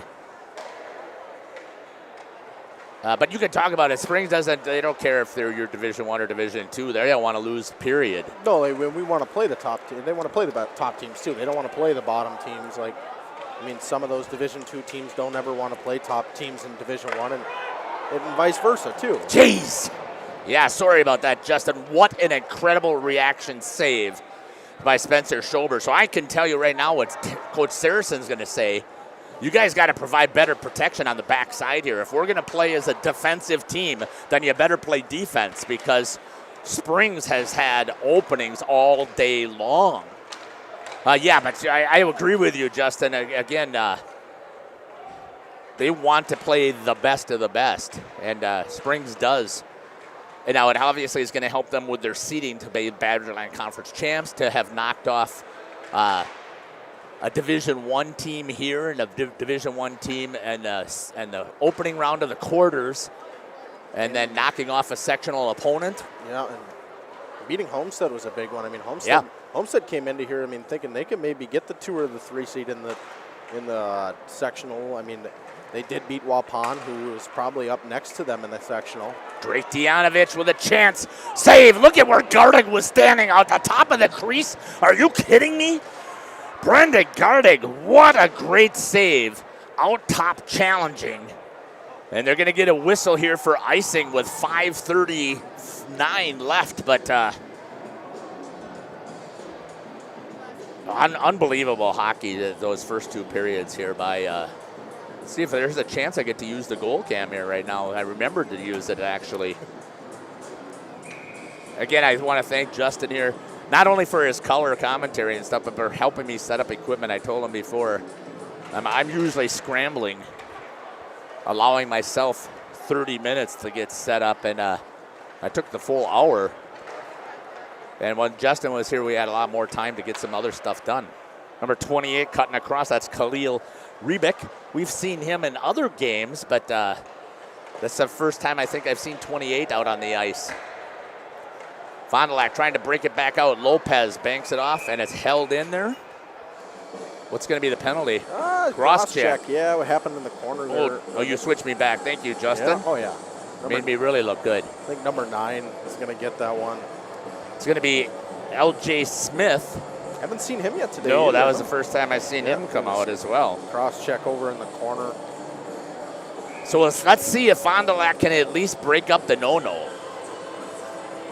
The shutout. No, don't say that word. Oh, I can say it. He can't hear me anyways. Don't say that word. That's a cardinal sin. Hockey players and all of their superstitions. You just can't say that word. No, I can't say it to him. It's like saying it in baseball. Oh, yeah? What's wrong with that? You don't say it in baseball. So having a seat is L.J. Smith for a cross check. 2 minutes. Here's the time I also tell you, stick around here. We're going to get a chance to interview some of the players out there on the ice. We'll talk to Coach Colleen as well. Typically, I wouldn't mind even talking to Spencer just to see how things went, but they typically are in no mood to talk when they've lost. And I don't blame them. I mean, you put so much into this, and I mean, what are you going to say? We could have done better. And really, what else do you say? Once again, good help protection there by Teague Wagner. Laying down in front of his goalie, blocking a shot. Unbelievable. Yeah, with 4 minutes left here. They have some pride here. Yeah, that tells you they're not going to give up on their goalie either. They're going to want to block everything. They want to do it for him. Yeah, right. Do what? I won't say it. Played enough hockey in my life to never say that word. 54 seconds left here on the power play for Fond du Lac. Good win there, right into the slot, but picking it up as Isaac Sabel. Again, I got a couple of, we're going to talk to, from what I can tell, we're going to talk to 5 players at least. Gabe Brown here trying to get a goal, working it into the zone. Well, we've talked about this too. Look at the pressure. There's 3 Fond du Lac Cardinals down there, and there's 1 Springs player. And who has possession? 23, Tate Baker. And here again, tried to get into the slot. Baker shot right into the helmet. Oh, I saw that baby ricochet right out of Spencer Schober's face mask. Unreal. Look at takeaway, 15 seconds. Looking for a shorty. All the way back, and that's the play you said you like, Justin. Yeah, it's a smart play, because then you take away, you kill as much time as possible, and they already killed the power play here for Fond du Lac, and not a lot of chances. Justin, I got microphones in number 3 once again. So we'll give the players obviously a chance to celebrate. So you may have to stick around with us for a little bit. We'll probably run some more of our ads just to make sure that we get a chance to thank all of our sponsors. Oh, Dianovich is going to be frustrated about that. I mean, he was trying to play the puck and swings the stick and catches some skates. That's the right call. Oh, I'm not saying it wasn't. It was. But again, there's going to be that frustration here with 2:47 left, and he's got to be sitting in the box unless they put a goal in for Springs, which would be even more frustration. Oh, for sure. I mean, and he's played well tonight. I feel bad for Spencer Schober here. I mean, it's a power play with 2:47 left. They already got 33 shots on you. And you've turned away 29 of those. Ooh, they misjudged that one there. It was going wide. Trip for Dianovich. Good tip in front there by Armani Fisher. Great save by Spencer Schober, getting down, stopping it from going in the 5-hole. Yeah, fantastic job there. 2:30 left here on the clock before St. Mary's Springs will have an opportunity to celebrate a victory here in the Badgerland Conference Tournament. Shot towards the net, Spencer Schober. Oh my goodness. Fondy's going to get another one here. Blake Speed. Oh, really? Oh, man, I just missed it. I mean, I still did. I was messing around with the microphones here. An unbelievable athletic save again by Spencer Schober, sprawling out. Yeah, I know you talked about this before, Justin, but the flexibility is unbelievable. Yeah, you said that he wants to play football. I would think after this he's going to want to play football for sure. Should be a running back or something. I don't even know. Wow. Maybe a wide receiver. He'd be like a contortionist out there. Spees now called for a penalty.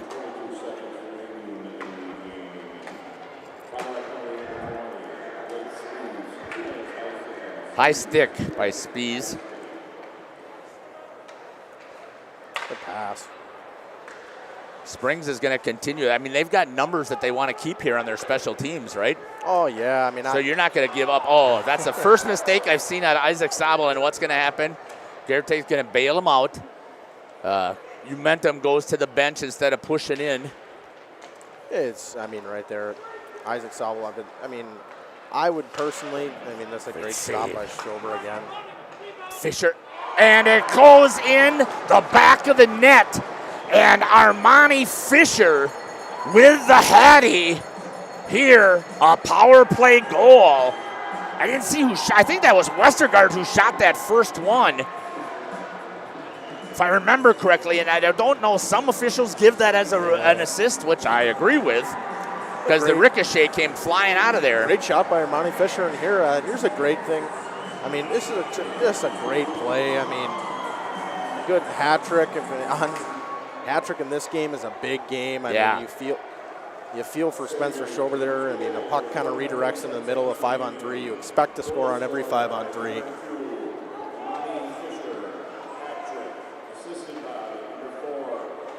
A good call, Jeff. Yeah. Because I saw Westergaard coming through the center, and I was really, he was going to have a great shot, and it was. Caught Spencer by surprise how fast it got on top of him, and he was able to make the save, but it kicked right straight out. So you got to give an assist on that. So I'm going to test my microphones here. I'm going to shut this one down, because I'm going to, oops, I turned you off again. Dang, Yeah. I'm sorry, Justin. Yeah, you're good. He's got some new guys on the So ice. trying here to for make sure. Fondy's Can you hear me on this, Justin? Yeah, Klapperik's going to take You got me? another, Yeah. Can you hear me? Okay. Sorry. Klapperik's going to take another penalty here. I'm going to start to head down. Okay. So You got with- control of the computer? Oh, yeah. With 25 seconds to go, or with 25 seconds to go on the other power play by Blake Spies, it's going to be Klapperik penalty. I think it was a rough on gathering with 47.4 seconds to go.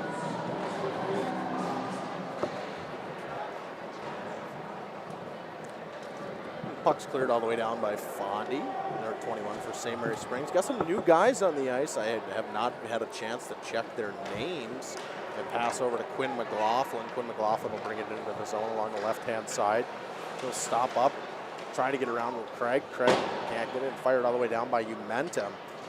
22 seconds left in the game. Garrett will set it behind the net. And picked up by St. Mary Springs. Slow it all the way down. Spies gives chase. Knocks him into the boards. Taken away into the middle of the ice. Another hit by Spies. A little frustration right here for Blake Spies. He's going to bring it in. Slow up. 3 seconds. And he's going to pull it all the way back. And St. Mary Springs, they're going to be your conference champions here against the Fond du Lac Cardinals. What a game. What a win this has been. It's an unbelievable game from this team. I mean, they played unreal. You feel for the Fond du Lac Cardinals here. You feel for Spencer Schober. I mean, he saw 39 shots tonight. It was a great game. Springs just outplayed him, and Springs played unbelievable tonight. I mean, Spencer Schober played great. Brendan Gertig made the saves he needed to make tonight. The top line for Springs got it done. A great game from Isaac Sabel. Armani Fisher with a hat trick. Another great game also for Jaden Meisner, 2 goals on the night. Springs, I mean, they go power play goal, shorthanded goal, and a regular goal at one. I mean, for your first 3 goals, and they scored 2 more even strength goals. Actually, 1 power play goal by Armani Fisher. It's a good goal at the end of the game. Congratulations to St. Mary Springs. I mean, this is a big for them. This is seeding purposes. I would believe that they're going to now actually, between them and Oregon, for the 1 seed in their section. So I think that Oregon had a loss to a good Beaver Dam team the other night. I think Springs has a good argument for the 1 seed, but I mean, they're for surely locked in at the 2 seed after beating Homestead last night, and they've already beat Waupun this year. So that's big for them. I mean, that sections are a little bit different than from when I played. It's good to see Jeff talking down there, Spencer Schober. You feel for him. He's only a junior. They have a chance to win it next year's Fondy's got a young team. They only got a couple seniors on their roster. You see the Badgerland trophy down there, getting ready to get handed out for the St. Mary Springs. I think this is, like we said, Jeff said on the live stream, half the time. We're going to wait here a little bit, Justin, and let them have an opportunity to celebrate. Maybe run a couple of commercials. Or no, stick with it here. Let's stay with the celebration, okay? So, I mean, here you're going to get the... Got to give a shout out. I mean, again, Fond du Lac played an incredible game yesterday, and you wonder how much that takes out, energy that takes out of you, Justin. Yeah, they played a long game yesterday. I mean, we got home at, 12:30. That makes a big difference. I mean, the players getting home late, and they're not going to go to bed right away. You got your endorphins and all the energy running through you still. That probably made a big difference tonight. I mean, you're going to see St. Mary Springs. There's a ref here giving a puck to a little girl. That's really nice, actually. And St. Mary Springs is going to get the trophy. I mean, it's going to get handed out here. This is big celebration here. I love everything about this. I thought Coach Saracen would be, but I guess you get to do it. I'm going to hand it out here. You see Whitey, the general manager of the St. Mary Springs, holding it up. Everybody loves Whitey. I love Whitey. It's unbelievable. Whitey was here when I was here. He's been here for a long time. You see him holding it up. See Jeff here going to get some interviews. And good for Coach Colleen. I mean, it's his second year. We're going to let them get some pictures here, Justin, yet with their team. So, again, I want to give a shout-out to Fond du Lac, the Cardinals, for doing such an amazing job. They should be proud of what they put out here today. Again, they just ran into that super hot buzzsaw team, St. Mary Springs. Yeah, he ran into a hot team. 12 of 13 games is 12 of 13 games is unbelievable. You don't see that very often. I mean, you get in a hot streak. So, Justin, you know what that feels like out there getting that picture. Yeah, I've had one of those pictures before, and actually two of them. I mean, that picture's pretty cool. I mean, I know I have it saved somewhere. I don't know where, but I got it somewhere. Coach Tim Pickard here is going to take the picture, and maybe some parents, maybe a mom will come out and send it to all the friends and family. And it's an exciting time for St. Mary Springs. I mean, this is the right time of the year to get hot. And I know Fondy, it's a tough loss against your rivals. Justin, got to give a huge shout out to Coach Colleen here. First year as a head coach. Again, their record, 7 losses, I think, is what they've had. They haven't had 7 losses in like forever that I can recall. But unbelievable. Again, they've won. This will be 12 of their last 13 games. Yeah, they'll move to 14-8 right now, and that's your first year as a head coach. You're going to win the you're going to go for a 3-way tie for the regular season championship, and now you're going to win the tournament. I mean, this is unbelievable, and hopefully Jeff can get some interviews here. I'd really like to hear from Brendan Gertig. He did a great game 1, today. 2, 3, 5, and 17. You can hear Jeff yelling. I think Gabe Brown's going to come over right away and might as well just start him. You got to take your helmet off. People got to see that beautiful smile. Then you can hold this mic. This will be yours. We'll pass around. Just make sure you keep it right about here so they can hear it. Hey, Gabe, God, nice to be back on the ice playing, huh? Yeah, thank you. It's great to be back. And you did a fantastic job today. 2 assists, if I recall correctly, yeah? I believe. Did you kind of expect that this is what you would see out of your team today? Yeah, I did. Like we were working great together. Like, just great team game today. And you did. Yeah. Well, every goal that we saw here, including on the shorthanded, had at least 1 assist. Yeah, I think that's right. Talk to me about Brendan Gardig in net. Yeah, he comes up big when we need it. It's really important to our team. Yeah, and I'm so proud of what you guys put out there, and I hope that you think this will propel you into the playoffs. Yes, I do. We're buzzing right now. Yeah, talking of Coach Colleen, had 12 out of the last 13 victories. Yep, it's great. Yeah, so congratulations again, and I can't wait to see you some playing here in the WIA. Yeah, thank you. All right. Brendan. How's it going? It's going well. I love that trophy on you. I do too. I was talking to Coach Saracen before. He was reading off the names because they don't have it on a website. Right. Fond du Lac team. Fond du Lac won it the first 2 years, and I think Springs has had it the next 8 of the Fond du Lac area teams. So talk a little bit about why that's happening so much here. Well, we've had great coaches past couple of years. Continue this year with Coach Kevin Colleen. It's just leadership. Every year we graduate, but they're still here, so that's why. Yeah, and I see the development is there too. So talk to me about today's shutout. I mean, you had several chances that they could have put one in, but you guys battled. Right. I owe that all the guys in front of me. A lot of loose pucks out in front. I'm just glad we got them out and owe it all to them. Is that only 1 goal you gave up in the tournament? Yeah. So, congratulations. I hope you stay hot through the WI playoffs because I'm going to enjoy following you guys. All right. Congratulations. All right, thank you. Nice job. Isaac, you are just a points machine. Talk to me about that. Like I said last night, guys are just getting open. I'm handling the passes. They're doing most of the work. Well, but it still takes some good stick handling to get a hold of them. You're putting them on the sticks, right on the tape. They're not fumbling it. And again, so does that come with all the work and practice? Yeah, just practicing my whole life. And what are these teammates? I mean, you know where they're going to be. You know what speed to put on it. Talk a little bit about that. I mean, I always look before I get the puck, and sometimes I just hope, but most time I know where they are. Fantastic. Again, I had you down, I think, for 2 assists from what I officially saw. And a great job again on the back side on the defense, helping protect Brendan. Thank you. Yeah, good hard work. So congratulations, and I can't wait to follow you into the WI playoffs. Yep. All right, thanks a lot. Good job. Armani, what a night. Yeah. Congratulations. Thank you. A hat trick. Just tell me about, were you feeling something special today? I don't know. I mean, I didn't play so hot last game. Didn't really do much. So I just kind of came in with a different mindset, just trying to play the game, not trying to do anything special.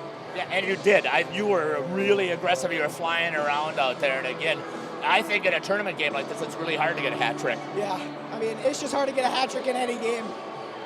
Good work, too. I mean, they came all off of an assist as well. I mean, it wasn't just you on a breakaway. Yeah, I mean, just passing the puck, and I'm just finding the open lane and just trying to take my shot. Yeah, it sounds like just right now this team is a team, and you're gelling really well. Yeah, I mean, we definitely turned it around. We started the year 3-7, and then now we're, 14-8.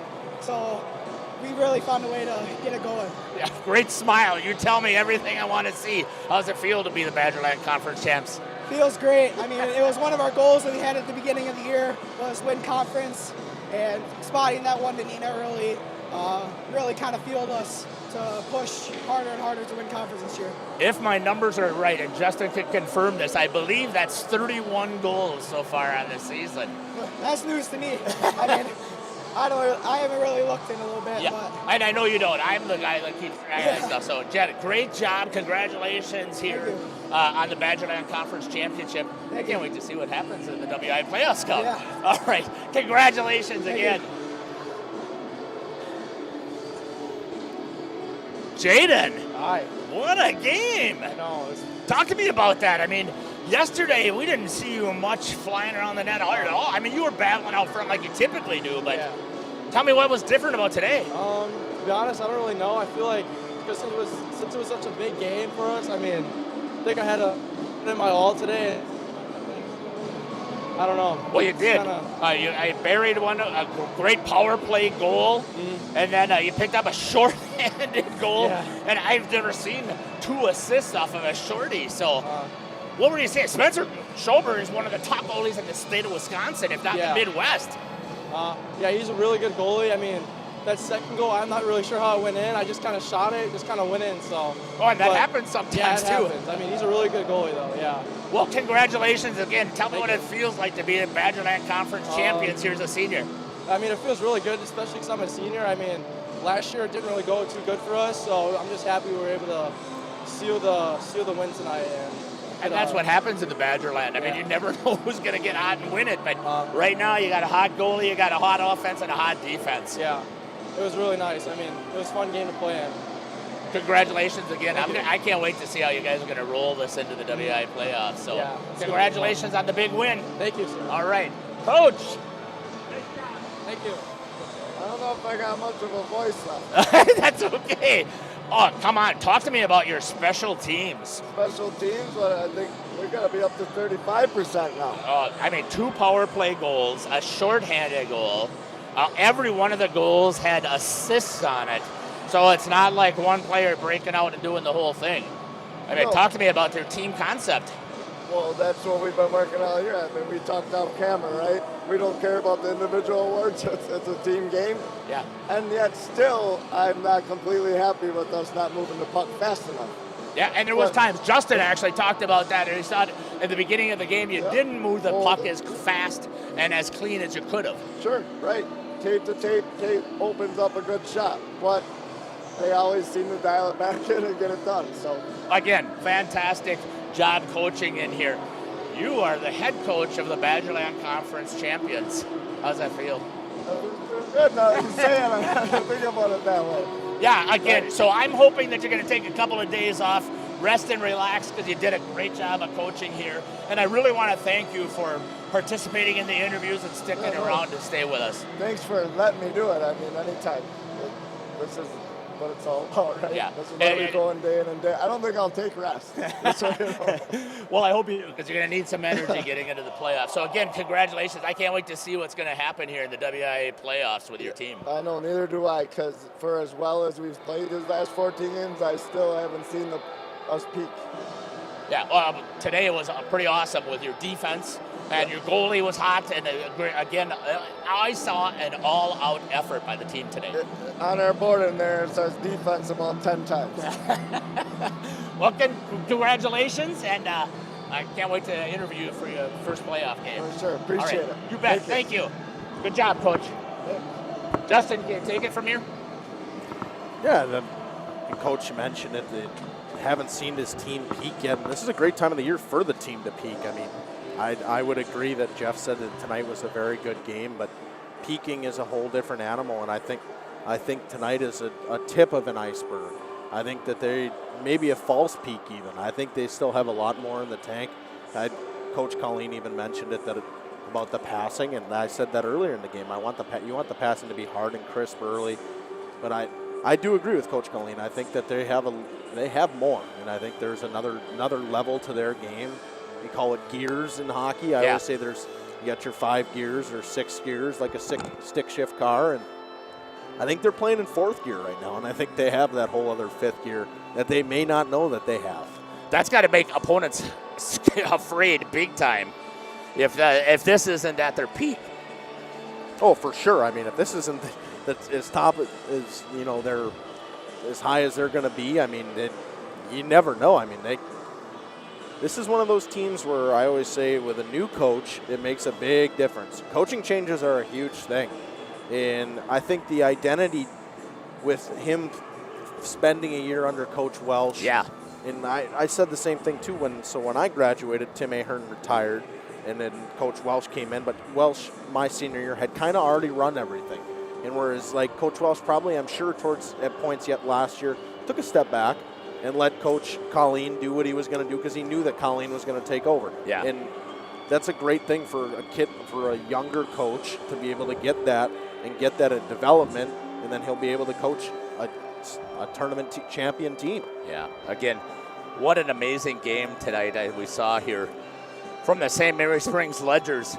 5-0 was the score here in this Badgerland Conference tournament, and you heard me ask Brendan. I mean, he gave up 1 goal in both games. I don't think he played, and I have to double check. I don't know if he played on the Tuesday game. I think the coach had said no, that he gave another opportunity for somebody else to play. But man, if this is not year 5, Justin, I don't want to play you. No, I wouldn't want to play him either. Yeah, I said even after today, I wouldn't want to play him. Yeah, and I'm hoping still that they can keep that momentum because they did. They ended up last year not finishing as they probably would have liked to. So, well, to me, what Armani Fisher said. I mean, starting off the season 3-7, and you've won 12 of your last 13. That's unbelievable. Isn't it? I mean, amazing? if you start off 3-7, you're thinking, this may be a down year for us. We may not get to where we want to go, and then all of a sudden you win 12 of 13. You're extremely hot. You're going into the playoffs on the right note. Yeah, right, exactly. Well, again, I want to thank all of our sponsors for making this possible. We couldn't do it without you. And again, Justin, I want to thank you again for joining in here. I mean, I picked you up here about 2 weeks ago, and obviously I've known you for a long time. And I knew that we would be able to work together, and I knew you also had a passion for this, and I also know you can talk just a little. But, yeah, so thank you sincerely.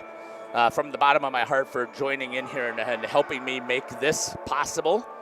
And, wow, St. Mary Springs, Badgerland Conference champions here from the Fond du Lac Blue Line. I want to thank all of our listeners, too. I hope that you've enjoyed our broadcasts. If you do, we'd love to have you go in and subscribe to the Radio Plus channel and give us the thumbs up if you think that we did okay for a bunch of amateurs out here. I know that I've enjoyed it, so take care, God bless, and we can't wait to see you at the rink. Jeff Sauer and Justin Schwartzmiller here for RadioPlusInfo.com.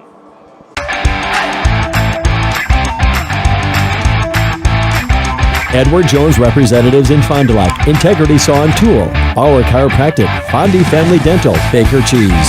Right Way Home Improvement, Quest Interiors, Addison Jones Real Estate, Holiday Automotive, Taco Bell, Bristol Morgan Bank, Coal, Oil and Propane, Pioneer Pit Stop, Marco Tax Service, Pizza Ranch, the National Exchange Bank and Trust, Marine Park Technical College, Silica for your home. Rademan Stone and Landscape, Dufresne Moving and Storage, Winfield Homes, Everson Law Office, Bob's Pizza, Airtech, Winnebago Lutheran Academy, Musa Sheet Metal, Scotty's Auto Works, St. Mary Springs Academy, Canberra Casino, Fond du Lac Credit Union, Hopper's Silk Screen and All-Star Trophy, New Medical Center, Muthig Industries, Pino Construction, Len's Truck Center, Fox Valley Savings, American Family Insurance Agent Brad Tagliapietra, BCI Burke, Marion University, Into the Woods Wellness, Smith Builders. Today's game is also presented by International Paper and Will Sport. Lighting and control systems made in Fond du Lac.